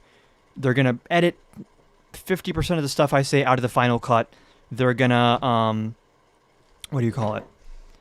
They're gonna give me limited speaking time. I'm gonna get interrupted. Jubilee is all about I need solid one-liners and quips and comebacks and all just rhetorical planning. And long-form debates, I need to know stuff in detail. Not even to necessarily bring it up, right? But in a long-form debate, I might bring up like a meta argument, and then someone might say, okay, what's your proof for that? Then I have to have the proof and the specifics of the proof. Although in a 55-minute back and forth, like one thing I can spoil for the debate is I'm preparing a lot of meta arguments. And I tried doing this in the debate with Matt as well, which is like, I really have 3 or 4 main points, and this debate is just going to be me bringing up the examples of those points. But all of these points are examples of an overarching theme, and that's my meta argument. So that's my big thing now is meta arguments, is like having a thesis and being able to convince the audience of my thesis by presenting examples and patterns that substantiate that thesis. Are you planning on moving out of Michigan? Yeah, I'm probably moving to Chicago. Knock on wood. But the plan is to move to Chicago early, mid next year. And when I move, y'all will see me like locked in and grinding like never before. You will see like a very, like I'm talking about content 7 days a week, multiple pieces of content. Podcast, lives, a long form YouTube, short form, reels and TikTok stuff. So, yeah, I ideally am moving to Chicago by like April, May, end of May is like the latest. Downtown, near the Loop or something. I don't know. I want to get a nice place. I feel like 2-bedroom is maybe overkill. Like I could just get a 1-bedroom place, but I feel like having a 2-bedroom and having like a dedicated work thing, work room, office room, studio room would make a big difference in my productivity. Because right now my entire setup is like in my room, and I feel like that makes a difference. I don't know. Make sure you visit Shed. It's amazing. Yeah, I love Chicago. Well, why Chicago? Because it's like not too far from Michigan, but it's also like it's a nice. I agree. I don't know if Chicago is the best major city. I really, really, really, really like New York. I just could not afford to live in New York. I just can't. That shit's crazy. Like, I could get a 2-bedroom in Chicago in like a decently nice place for like $3,200, $3,300, I feel like. And that same 2-bedroom in New York in like a similarly good location would be like, I feel like $5,000 or $6,000 at least. Chicago is like a really good balance of like you can get a good place in a good area for like not cheap, but like not crazy rent. So, yeah. If you guys want to contribute to the Antifa Super Soldier Fund, which is just an alias for my Chicago move savings, and you can do that on my Cash App, PayPal, Venmo. And I think I'm monetized on YouTube now, actually. I think I can accept super chats. Maybe I'm wrong. 3,300's in the budget. Damn. It's like, here's the thing. Anything can be in the budget if you plan accordingly for long enough. So my whole plan for moving to Chicago is I'm not moving until I have like 5 or 6 months of rent and expenses in savings. And then on top of that, an emergency fund. Like, I'm only going to move if I can afford to live there, even if I was to lose all my income for like a solid, I don't know. So whether or not it's in the budget is a different question, but anything can be in the budget if you plan for it and you work at it. Do you know? Yeah, I love Chris. Chris is awesome. Chris is super cool. Yeah, he's hopped, like he hasn't hopped on my lives and I haven't hopped on his, but like we've been in each other's chats during each other's lives.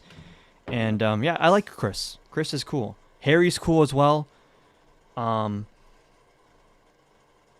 all the Gen Z guys doing progressive political commentary are awesome. Parker, Dean, Harry, Chris, Adam Mockler. Yeah, these guys are all great. All have been very nice to me, which is always like when a way bigger creator is like supportive towards you, it's like they don't have to do that, so I appreciate that.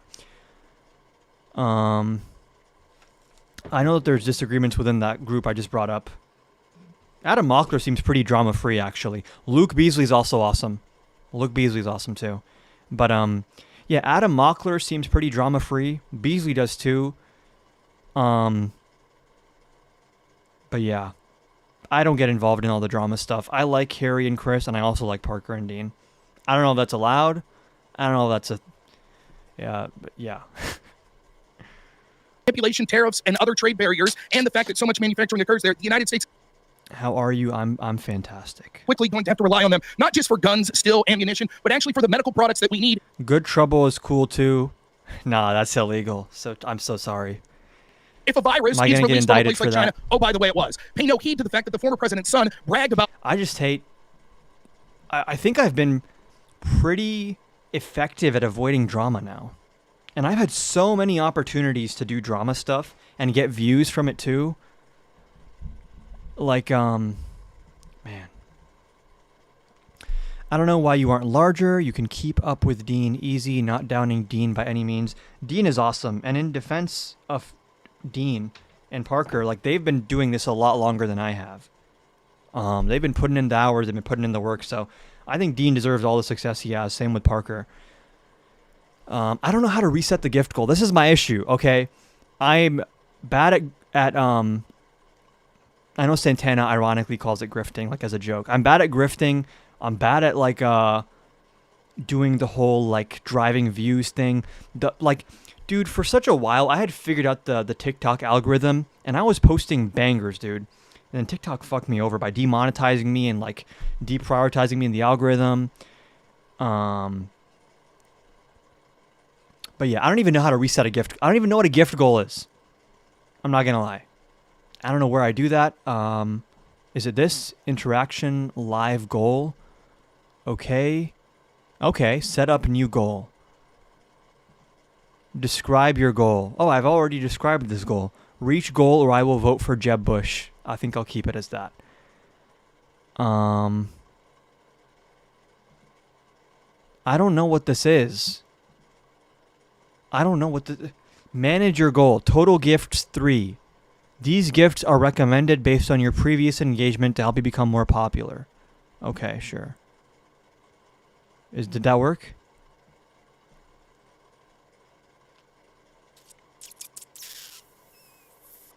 But in response to the other question, and again, I'm knocking on wood here. I have a feeling, and there's things that have been happening in the background. I have a feeling 2026 is going to be a very big year for us. Again, knock on wood. You never know. You know, God can have other plans and all, but I have been working on some things in the background and planning some things, and I have a very good feeling that 2026 is going to be a very big year for me and my platform. So that should be fun. Spy chief of China. So doing that and trying to have a tariff policy that makes the United States manufacturing is one of the most important things he can do. The last thing I'll say, and maybe the most important, is Trump's administration for no other reason has been a success because it has pissed off the worst people. And it has showed us culturally that we're tired of... I have a feeling it's going to be a very big year for drone warfare. I don't know if that's meant to be a... I just took that as being in relation to what I just said. I was like, what is the connection there? But maybe. I will not be involved in any drone warfare, just to clear that up.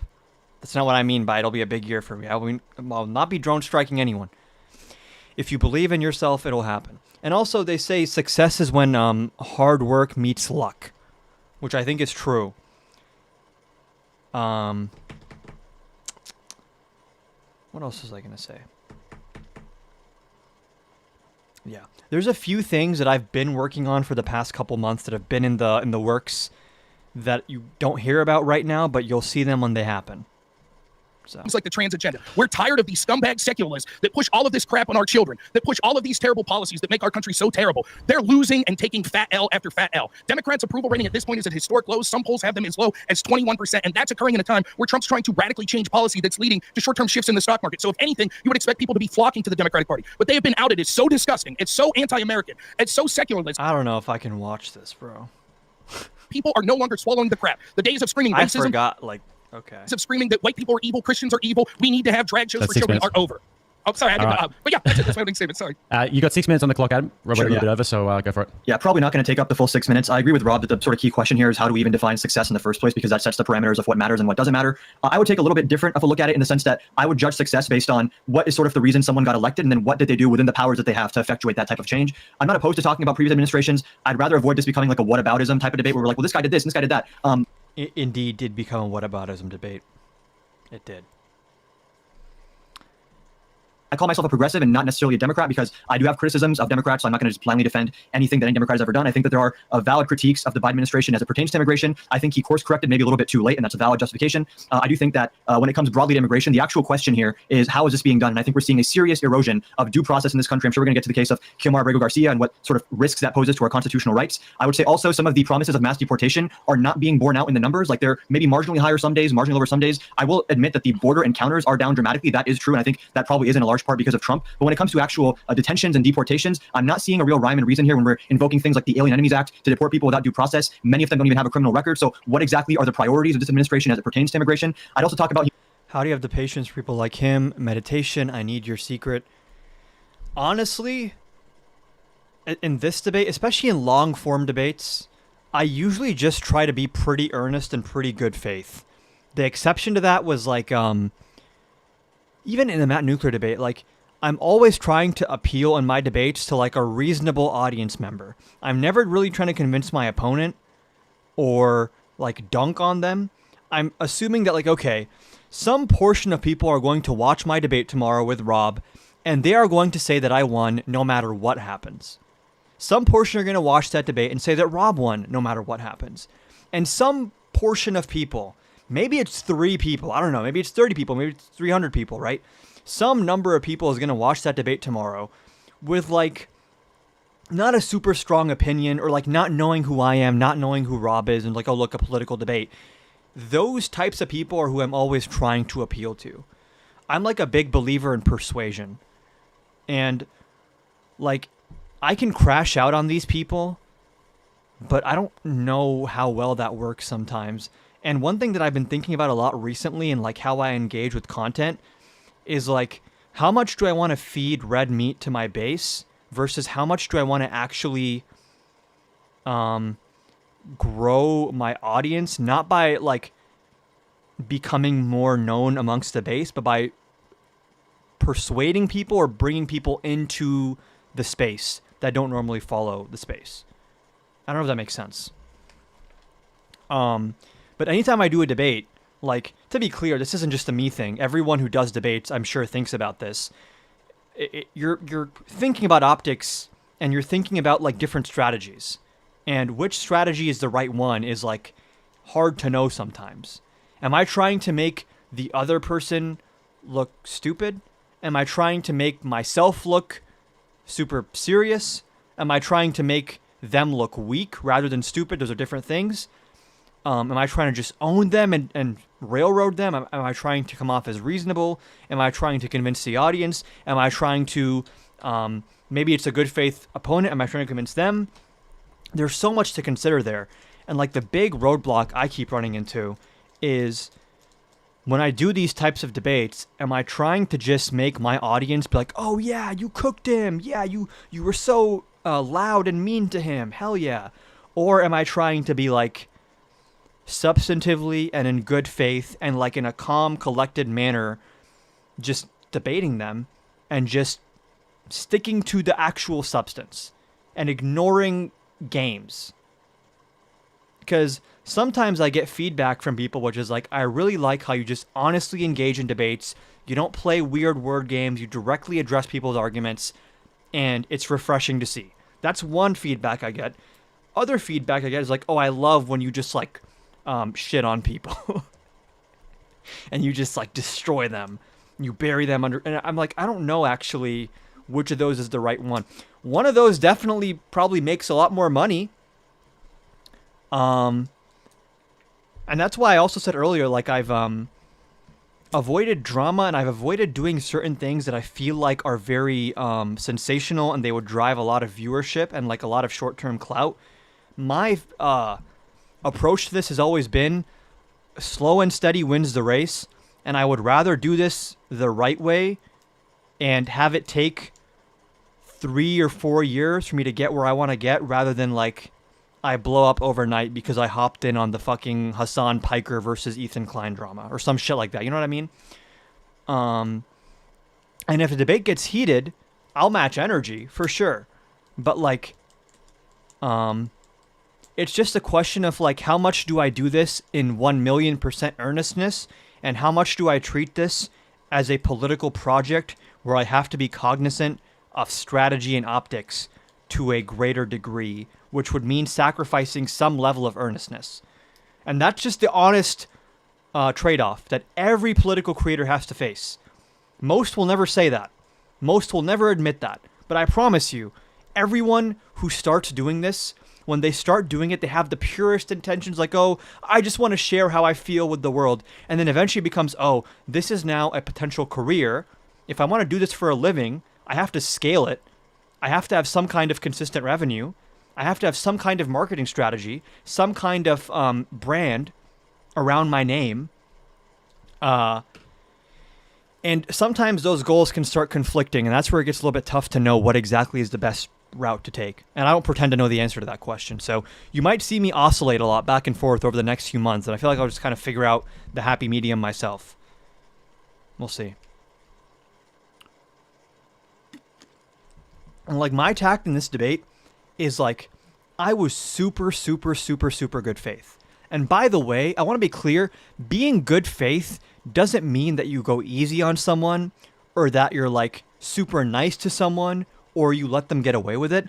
Good faith just means that I'm sharing what I honestly think in the moment, and I'm sharing my actual beliefs and values, and I'm not playing a calculated game where my rhetoric is not indicative of what I believe, but rather it's indicative of like some kind of optic strategy, to the point where maybe I lie or I say things. I never do that, right? I might emphasize different things based on optics, but like my strategy here was like, I'm just going to argue. I didn't even prep for this very much. I'm just going to argue what I believe and hear his arguments and like address his arguments. And what I got from that here is that Rob was super chill with me and let me flesh out my arguments without, there was some interrupting, right? But like, there was a very equal back and forth. And after this debate ended, Rob goes to his people and he says, oh, I think there's an argument that Adam won that debate. He still thought he won, but he was like, oh, it's debatable whether or not Adam won. And then I watch his debates with Destiny and Pisco, and I'm like, these are just screaming matches for 4 hours. And maybe some people want to see me just scream at Rob tomorrow and be like, oh, you fucking fascist, I hate you. And like, I don't know. My plan, again, especially for long form debates, is like, I'm just going to debate. I can't be like, I just don't like playing games. I guess that's the roundabout way of saying this. The thing is, though, games are important to play sometimes. And the thing is, sometimes opponents will play games. So that's where it's like a little bit hard to... What's going on? I'm just yapping about my debate tomorrow. And I'm debating Rob Noor tomorrow on Modern Day Debate at 9 p.m. Eastern Time on YouTube. I debated him once before. And I'm just going over different debate strategies. But, yeah. The plan for tomorrow is like... I have meta arguments. I did a lot of research. And that's what I'm going to be relying on. I'm not relying on... I have to make Rob look a certain way, or like, you know, the debate prompt is going to be, was Trump the better pick? Was Trump a better pick than Kamala? Are you going to live it on TikTok? I don't know. Rhetorically cook him.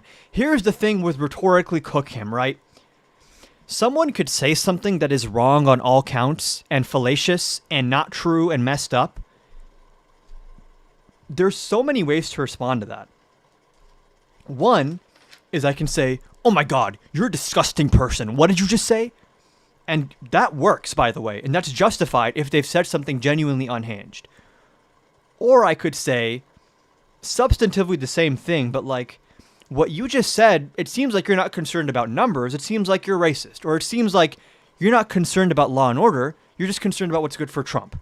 And there, I'm still calling out the person's bullshit, but I'm keeping the energy a little bit more conversational and not like you are the spawn of Satan, even though substantively I'm conveying the same point. Does that make sense? And I kind of prefer the latter. Like, I really hate doing the how dare you stuff, even though it's justified in some cases, right? Even when someone comes on my live and they're like saying a lot of racist dog whistles, I could just be like, how dare you? Just say, like, instead I'm like, hey, can you just say with your chest what you believe? Because it seems like you're not concerned about the economy or like this or that. You're using those to dress up what seems to be racism. So do you believe that certain races are inferior? And sometimes just saying that, and then they say, yeah, I do. What about it? Now that person looks deranged. And I look like a normal average person who's like, that's weird. Sometimes they need to hear it. But the thing is, I don't know. I could go on a whole yap sesh about this. So we're not going to go off on a tangent here. We'll watch a little bit of this. Tariffs, I think that's a very big part of what Trump ran on. He talks about it constantly. He said it's his favorite word in the dictionary. These tariffs have been nothing short of disastrous. There's not even a coherent message on why we have them. Half of MAGA seems to think they're a means to an end. They're a negotiating tactic. The other half seems to think, no, this is the end goal. Tariffs are great for raising revenue. And I agree. It makes you look reasonable in comparison to the other person's insane behavior. I truly believe that the median American voter, their underlying feeling right now is like, I am just sick of craziness. I'm just sick of craziness. I just want competent strength. I just want someone who has strong conviction and knows what they're doing and wants to fix the problems. I don't want all this bullshit about, did you see the Super Bowl performance, trans Antifa thing? Like, did you see this tweet from Cat Turd and End Wokeness? I feel like people are sick of that shit.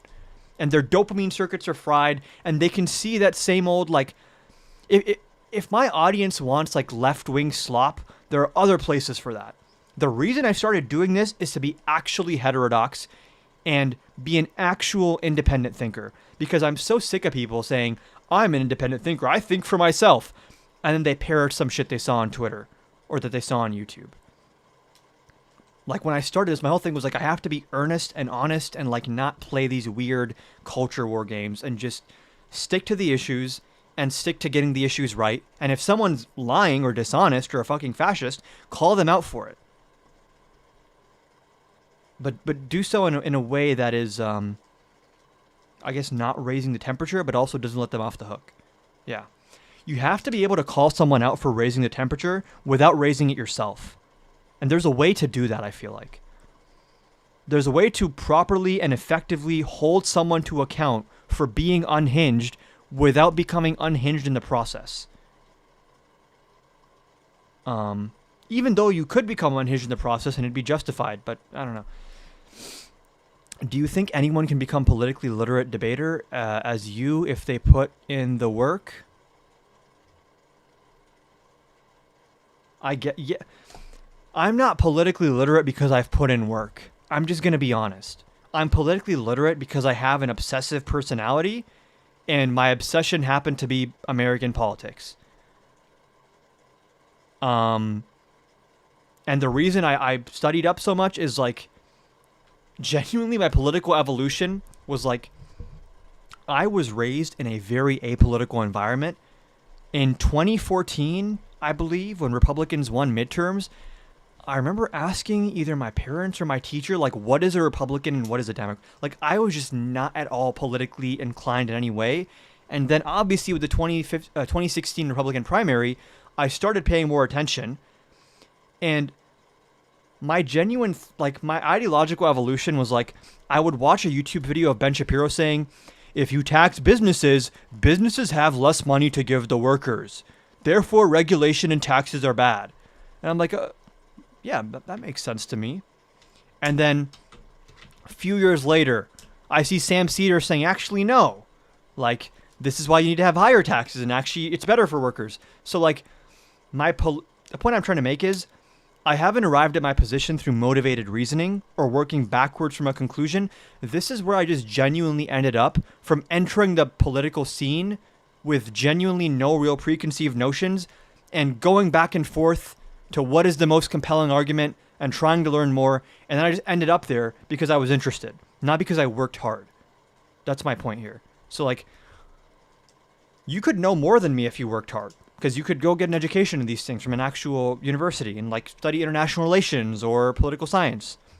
I studied economics. Point being, at a certain point, you just have to have love of the game. I'm not good at this because I'm like a fucking super Albert Einstein person. I just really enjoy this. And when you enjoy it, it's like research is not even research. Like, I'll be eating and chilling and I'll just be watching a CNN video as entertainment. Right? Or I'll be, I remember I was super interested in the TikTok Supreme Court hearings. I was like listening to that for fun. So, very, very long-winded answer to your question. There's a time and place for being unhinged, but it should depend on the context and person. Yeah, I agree. And you should be very selective with when you're unhinged. Jobs. I take issue with that as well. As someone who has a degree in economics, I can promise you tariffs are one of the worst ways to reindustrialize. They're one of the worst ways to have economic leverage in many cases. They can antagonize other countries. They can push other countries into the arms of China. They can scare away investors. A lot of companies right now are terrified to do any kind of capital expenditure because they don't know if tomorrow we're going to have a 40% tariff, a 0% tariff, or a pause. I gotta leave in fucking 30-ish minutes. So maybe I'm just going to end the live. Or I'm not interested in watching this right now. I'm not going to lie. And I understand we did an election and everyone voted for me to watch this. But I'm debating this guy tomorrow. I just feel like I don't need to OD on Rob Noor. I'm sorry. I was initially a pol-sci major. I did pol-sci in my freshman year, went to a couple pol-sci classes, and I was like, how exactly would I get a job with a political science degree? And also, it just feels a lot more like a soft science than economics, which they're both called soft sciences in some. I am being an authoritarian. This is true. Econ just seemed a little bit. Here's the thing. Economics to me was a really good thing to learn and was a much better thing to pick than political science, because the main thing you learn in economics, at least that I learned, it's not specific equations or stats. It's like mechanics. The mechanics you learn in economics, I feel like, have more predictive power and more relevance than the theories you learn in political science. Like, for example, in economics you learn, like, things like elasticity of demand and supply. And once you understand that concept, it shapes your understanding of everything else. Or things like positive externalities, which are never talked about, right? So, like, I'll give you an example, right? Inelastic demand is basically the idea where your demand is not perfectly responsive to increases in price. And this is a really important concept to understand for just human behavior in general, right? Economics is a study of human behavior at scale. That's basically what it is. It's a study of human behavior at scale and trying to extract what are the patterns, what repeats itself, what is more random, and what is sort of like, what are the puzzle pieces you're working with? What are the variables you're working with? Econometrics sucks. It's annoying, but you still learn certain useful tools there. But going back to, like, inelastic demand, right? The average person has a very simplistic understanding where if businesses raise prices, their demand will go down. So that's why businesses won't raise prices. That's true for maybe, like, certain consumer goods. But when we talk about healthcare, there is no hospital or insurance company that's like, we better not raise prices or else they're not going to get that life-saving surgery they need. Well, no. Your demand for medical care is pretty inelastic, meaning that it doesn't matter how much it costs. You need medical care, and you will get the medical care. And that allows for price gouging. It allows for inefficient behavior in markets. Is an econ major the best one if one wants to become political? It depends. It also depends what school you're going to. Like, I went to University of Michigan. They have a really, really good economics program. We had some really, really, like, some of the best professors in the country. So I feel like I had some colleges are going to have a better pol-sci program than a better econ program. Like, it's going to vary. So I just can't give a rule book to follow.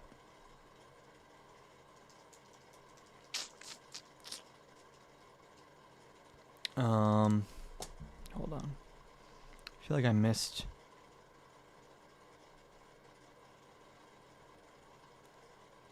Everything he said turned out to age like milk. That's what I'm saying, bro. I don't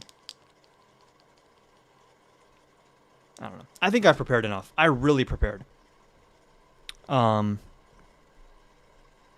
I have a whole doc. You can get a little sneak peek of the doc right there for the debate. Did you do good in high school? Yeah, I think I did pretty okay. I think I had like a 3.7 GPA and like 1440 or 1450 SAT, I think. Yeah. Nothing crazy, but not bad. Have you ever been to Weber's? Is that the bookstore? Or am I thinking of something else? That's not the bookstore. It's a restaurant. I've never been there. I have not. American University seems so good. Other than I was lucky I was in state. American universities are great in terms of quality of education if you pick the right major and you're going to an in-state college. But man, out-of-state tuition and that shit can rack up fast. What do you say to people who don't pay attention to politics because they're too tired? One second.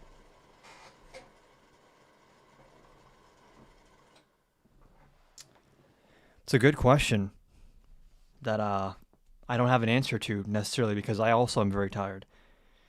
I would say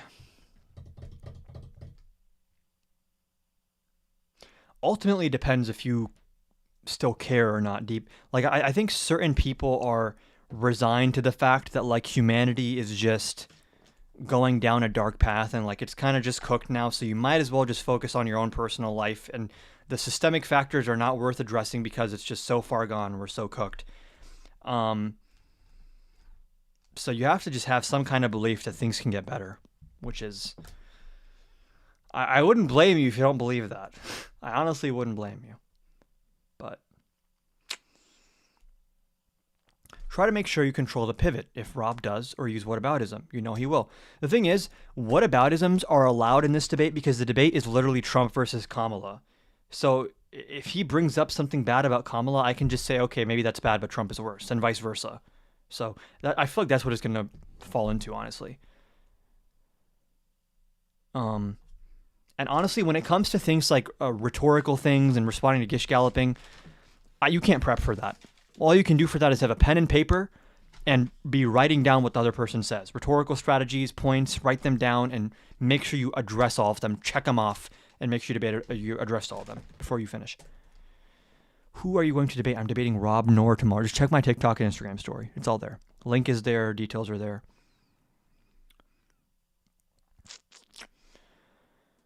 You're lying to yourself, TBH, if you think that, but yeah. I don't know what you're referring to. You should write a book, bro.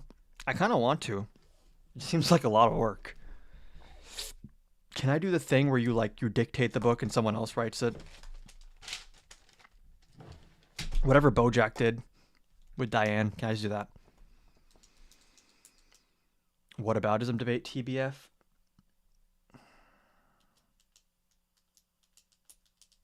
I have no predictions for the debate tomorrow. Not even a ghostwriter. Maybe that was a bad example, but like where I can just talk and someone else does the writing. Or the typing, I guess.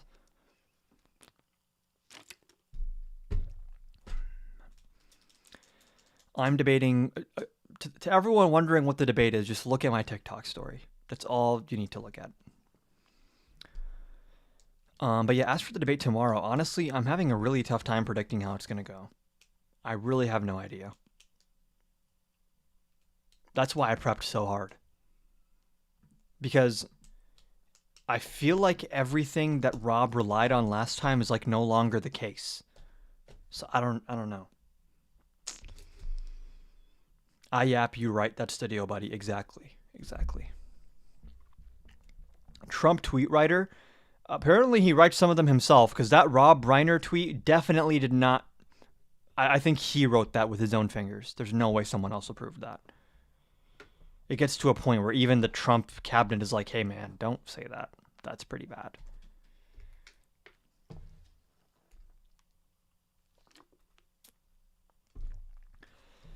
Do you think someone's political awareness affects your opinion of them? I have a hard time being friends with people who are completely apolitical. No. Number one, because I feel like I always find a way to turn my friends political. I always sneak it into conversations. The goal is to make people care if they don't care. That's kind of my philosophy. So, honestly, politics have never stood in the way of me making friendships, unless someone was like legitimately like a racist or like a bigot in some way, or like had an unhinged belief. But most people, honestly, I feel like I can get through to them. And I think most of our political issues are ignorance, not malice. I think it's like 99% ignorance, and the 1% malice is Trump. You have malicious people taking advantage of ignorant people. That's the issue. But when it comes to even when it comes to, again, I always bring this up, 77 million people voted for Trump. I really think that at least half of them have to be normal people who just didn't know any better. And you might say it's kind of unhinged they didn't know any better, but the fact is they probably didn't know any better. I believe that. After the interactions I had over election season, I genuinely believe that certain people voted for Trump and they just didn't understand what they were getting themselves into. And it was, in some cases, their first time voting. What's something you found is successful in making someone care when they don't already? Just explain to them what's happening, because most people don't know what's happening. Like, if you just give people a couple examples of stuff that Trump is doing, they're like, wait, what? I didn't know that was happening. Like, the other day I was getting dinner with some friends, and I told a couple of them, like, yeah, Trump said that, like, these Democrats should be hung. And they looked shocked. They're like, wait, what? What did he do? So, like, I feel like most people, if you just tell them, like, yeah, Trump's, like, threatening people with death and arrest, sending the National Guard places and doing corruption and stuff, most people are like, I did not know that. That is insane.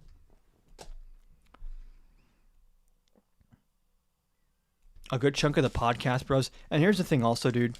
The podcast bros are winnable. I don't write them off.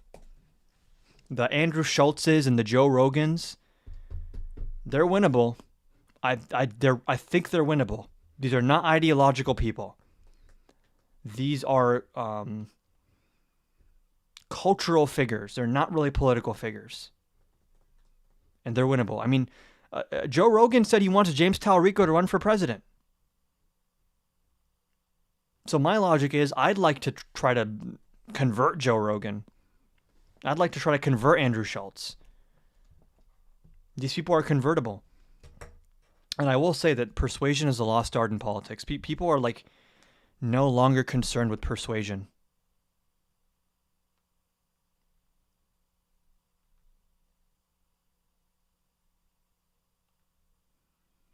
I did watch the James Talarico Jubilee with David yesterday on his live. Are you nervous for tomorrow? No, I'm pretty excited. I'm looking forward to it. Dude, I wanted to get debates today. I barely got one. The guy ran away. I enjoy debates. I really do. It's there's a certain dopamine hit you get from a debate that you just can't get from anything else. It just hits different. I don't know what to tell you.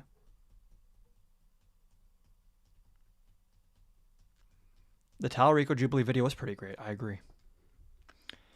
Is there a recording? David probably has the video. I think he said he was going to try to upload it to YouTube.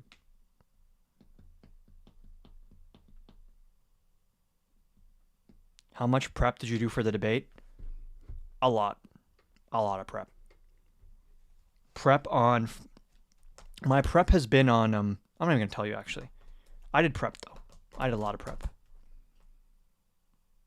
And prep is not memorizing stuff or reading long doc. Prep is understanding the battlefield of the debate, understanding the constraints and the prompt and the counter. I watched a lot of Rob Noor over the last week.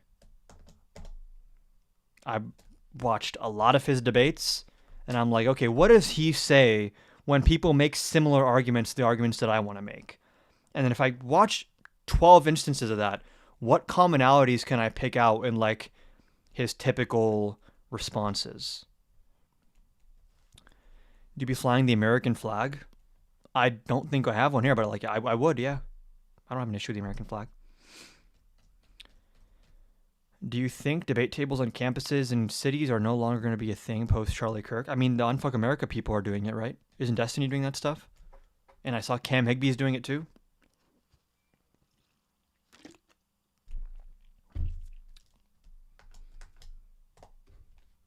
So, and for what it's worth, I like what the Unfuck America people are doing. Seems like they're very focused on the midterms, but I just didn't really feel like I wanted to join that just because of the... There's just so much surrounding Destiny. I don't know.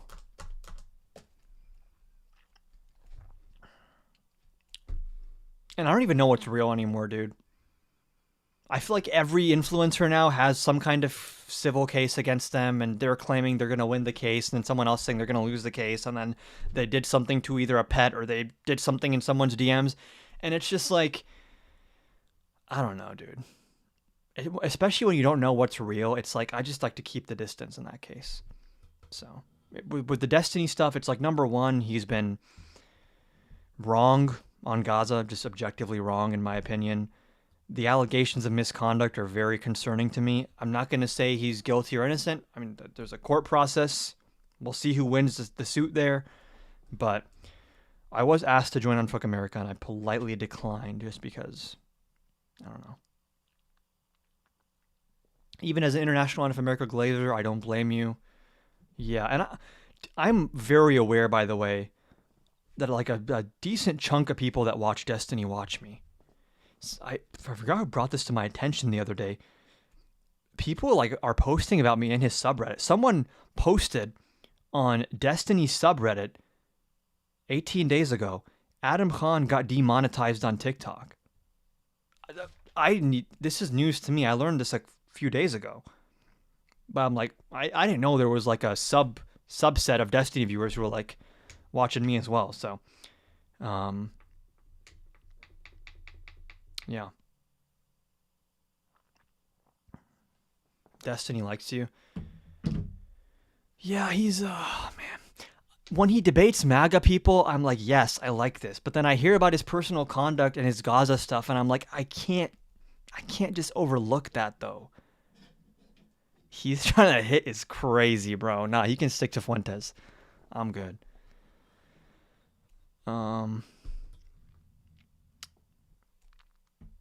His personal conduct is abhorrent. Yeah, it seems like it. It seems like it. But again, here's the thing. Maybe he wins the civil case, and then I'll say, okay, he's vindicated. It's so hard to know anymore what's even happening, dude. Khantifa too goated? True.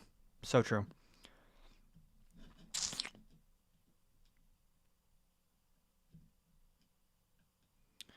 I like Destiny, but his personal stuff is too much for me. Yeah. And he's just unnecessarily out of pocket. Even if he wins a civil case, you should not vindicate him. I wouldn't vindicate him. I would just say that he won the civil case. Whatever he's accused of in the civil case, if he wins the civil case, I'm not going to say that he did that.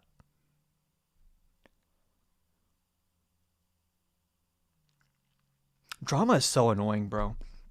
It makes you have to consider things that you'd never normally consider. Like, if I'm friends with this person and this person isn't friends with this person, and I talk to this person, will this person feel a certain way and will I be associated with this person? It's like, it's so annoying, dude. I just want to talk about taxes and stuff and like authoritarianism. Why does it have to be this complicated? He did do it though, lol. Yeah, I agree that it seems like he did, but like I'm never gonna make like definitive accusations of like illegality against someone if like a court of law or a civil court has vindicated them. That's why I say like from my personal evaluation, it seems like he's just done very shady things. But in that specific lane, if he wins the civil case, depending on the grounds upon which he wins, I'll respond accordingly. Like my whole thing is like, I don't hate anyone. I just like will respond to the facts as they come out in the most sane way possible. That's what I try to do.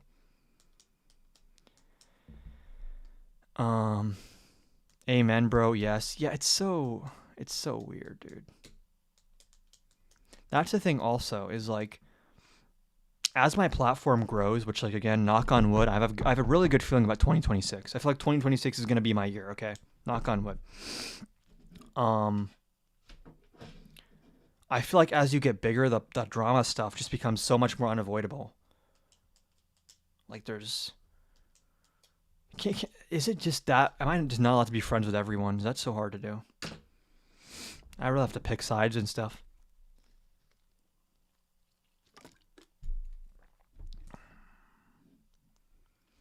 His Gaza take is what made me kind of like stop being a supporter or like a viewer. I still watch him, like a fan of his, I guess.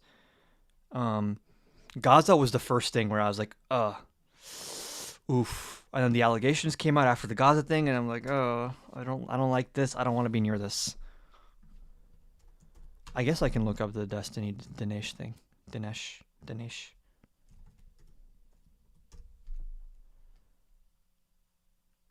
Oh yeah, I started watching this. So hard paying it off.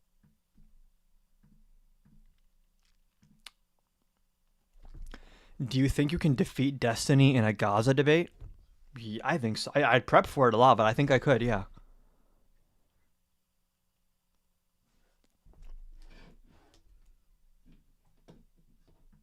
What is Trump trying to do? I would be down to debate Destiny on did Israel commit genocide in Gaza? I'd be down to do that. If someone here has a, I don't know, an in Destiny's community, if you know him, you know someone higher up, one of his mods, I'd be able to debate him on Gaza. That's one thing I'd do with him.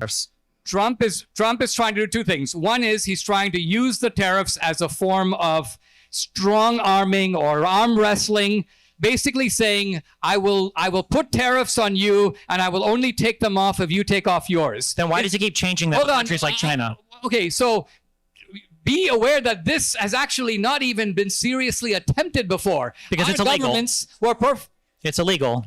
It's not illegal. The president can't. Do you think the president of the United States is allowed to do unilateral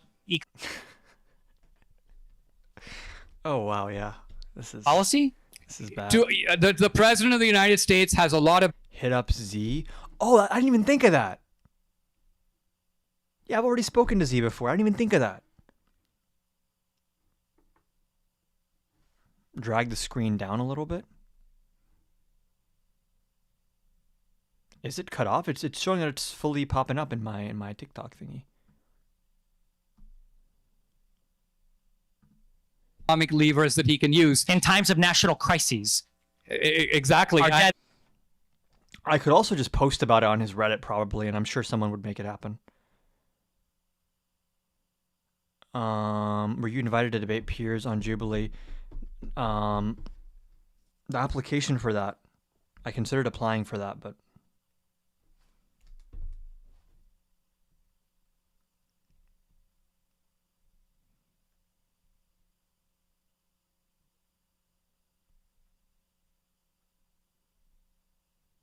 hold on. Okay. The views and user are slightly obstructing the view.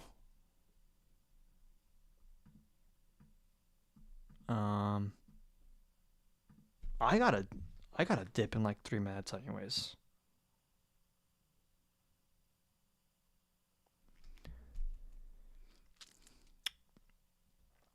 But yeah, I ended up not applying for the Piers Morgan Surrounded because I had something else coming up.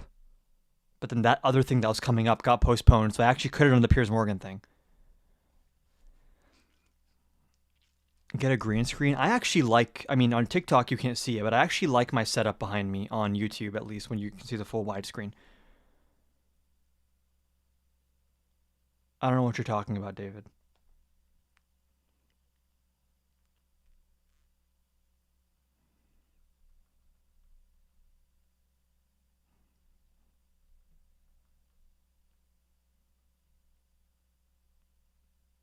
Okay.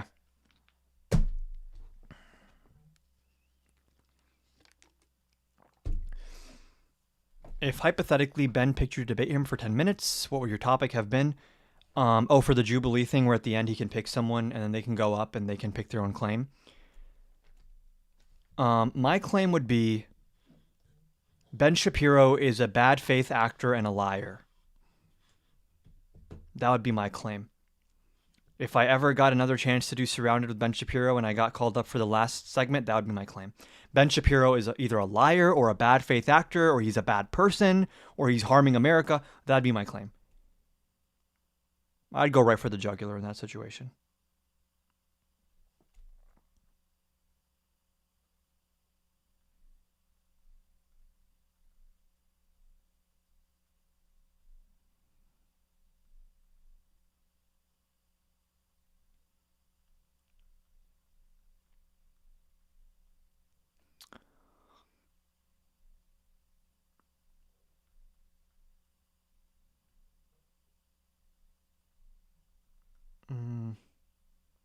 Okay. Ben deserves to be clowned on. Yeah, I agree. Wait to see a debate set up with. No. I don't know where you're getting that from. Someone just asked me like hypothetically about that.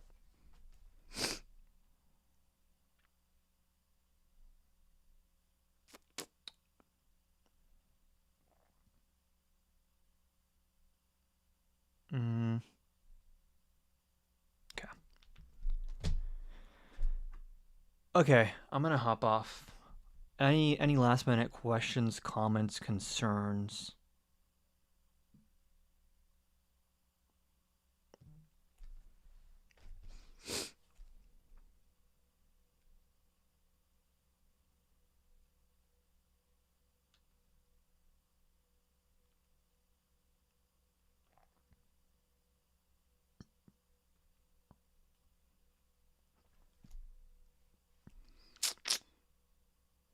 My DNC handler is texting me.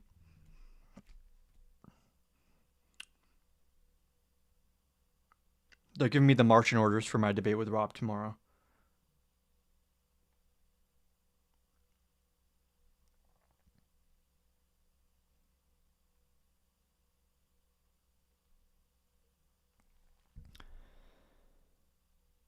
Healthcare debate with Destiny might also be peak. I don't think he supports single payer.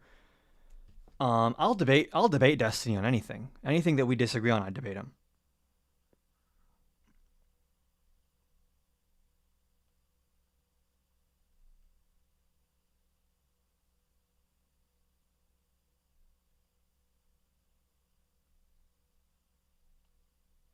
Okay. He won't do a healthcare debate. The thing is with a healthcare debate, I feel like that's like no one really cares to talk about healthcare. Healthcare is so far away, dude. We're talking right now about Trump making fun of Rob Reiner for getting murdered. Like healthcare, risk pools, and single payer versus public option is just like, that's a different universe. That's just not the America we live in. I wish the controversial debate topics were single payer versus public option. What a world that would be. Wemby versus, I don't know what that is, dude. Would you go on Tim Pool yet? I will debate. If there's anyone that has like a bigger platform than me, I will debate them. I will go on their show. Yeah, I don't know what I would turn down there. I'm sure he'd rather just have a conversation with you. Hold on.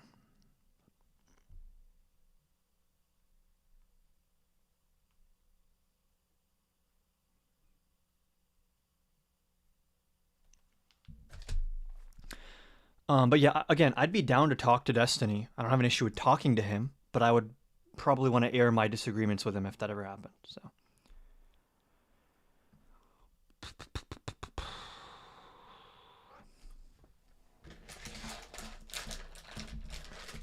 Y'all fuck with Jolly Rancher ropes? This is my, I would say my strange addiction, but I don't think it's very strange. A favorite Christmas movie? I don't know, dude. Elf? Have you ever met Destiny? Yeah. I actually... I met Destiny right after we filmed the Ben Shapiro Surrounded. So we're in the waiting room. Very strange. Bro likes eating rubber. Wow. And what is that in your name? AG.Akara. Is that a string bean? In person? Yeah. After they filmed the Destiny Surrounded right after the Ben Shapiro Surrounded, like same day, like a couple hours later. After we filmed the Ben Shapiro Surrounded, me, Parker, Dean, this one guy, Tyler, there was like a few people that were in the Ben Shapiro. We were chilling in the break room on the side or whatever, after the filming. Because some of them get interviewed like after the fact for the end credits, one-on-one interviews. And as we're there waiting, Destiny just like walks in. So then I was, for a short period of time, I was hanging out with Destiny, Dean, Parker, and like a few other people. That was low-key kind of surreal to meet Ben Shapiro in person and then like an hour later meet Destiny in person. It was low-key kind of surreal, but no pictures though. I need to start taking pictures of people. I could have taken a picture with Jank, with Candace. I should have done that. I don't know why I didn't take pictures of these people. The only picture I've taken with anyone before, and this is before the whole Parker Dean Destiny breakup debacle thing. So this is back before then, and they were talking, yeah. But the only picture I've taken with an influencer before is my goat Alex O'Connor, Cosmic Skeptic. Let me find it.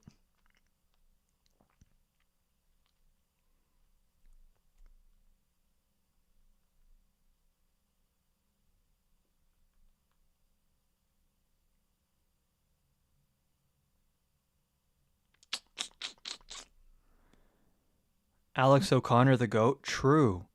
He's more of a philosopher guy than political. I just like his vibes, dude. I don't know what to tell you. He just seems like a chill guy. When was this? It was when I debated Lila Rose, which would have been December of 2024, I think. Let's see.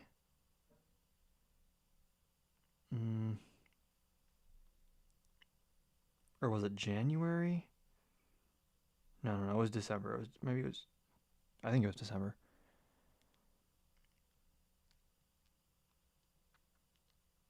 When and where did you meet Alex? I met Alex after the Lila Rose abortion debate. He was showing up for his thing.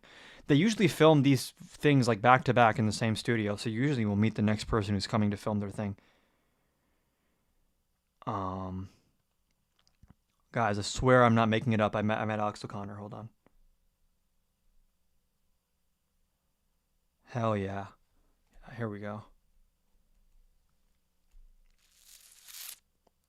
There it is right there, in the flesh.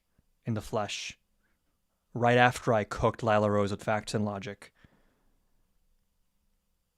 Literally, Mason and I, we had a feeling that we knew the next one that was getting filmed was going to be like one atheist versus 20 Christians, because everyone that started showing up was saying, oh, we're Christians, we're here for this video.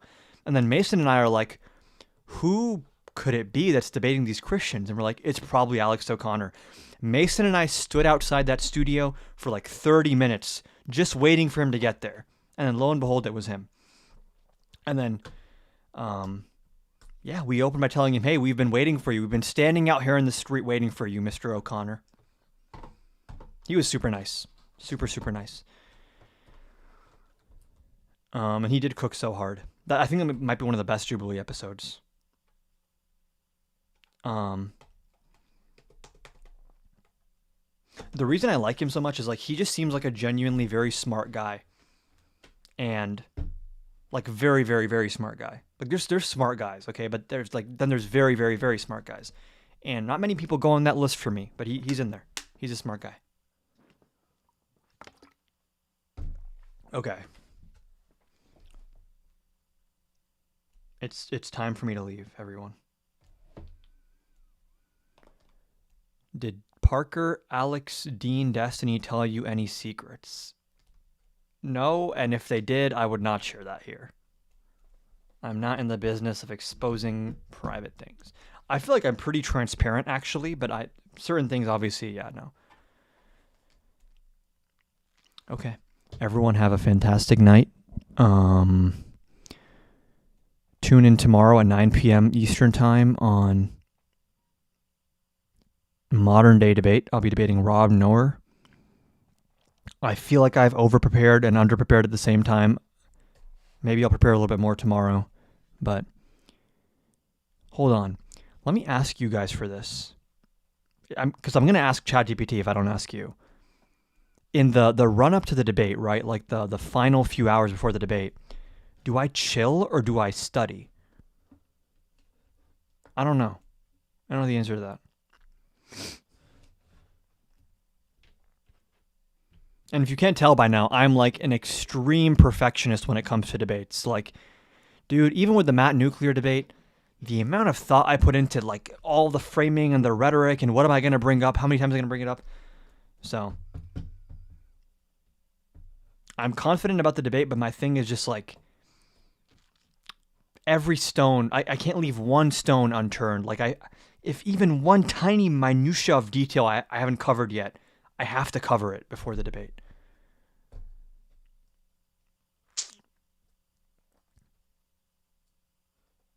Only study if you're cramming, otherwise it messes up the because my thing is like I could just be chilling until then, just hop in. But then I'm like, do I need to join the debate? Like the debate kind of like aggravated and ready to go? I don't know.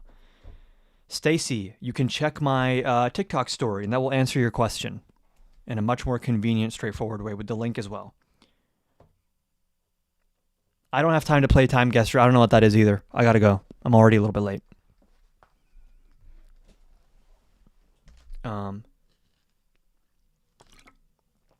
Make sure you sleep a lot. Sleep is irrelevant.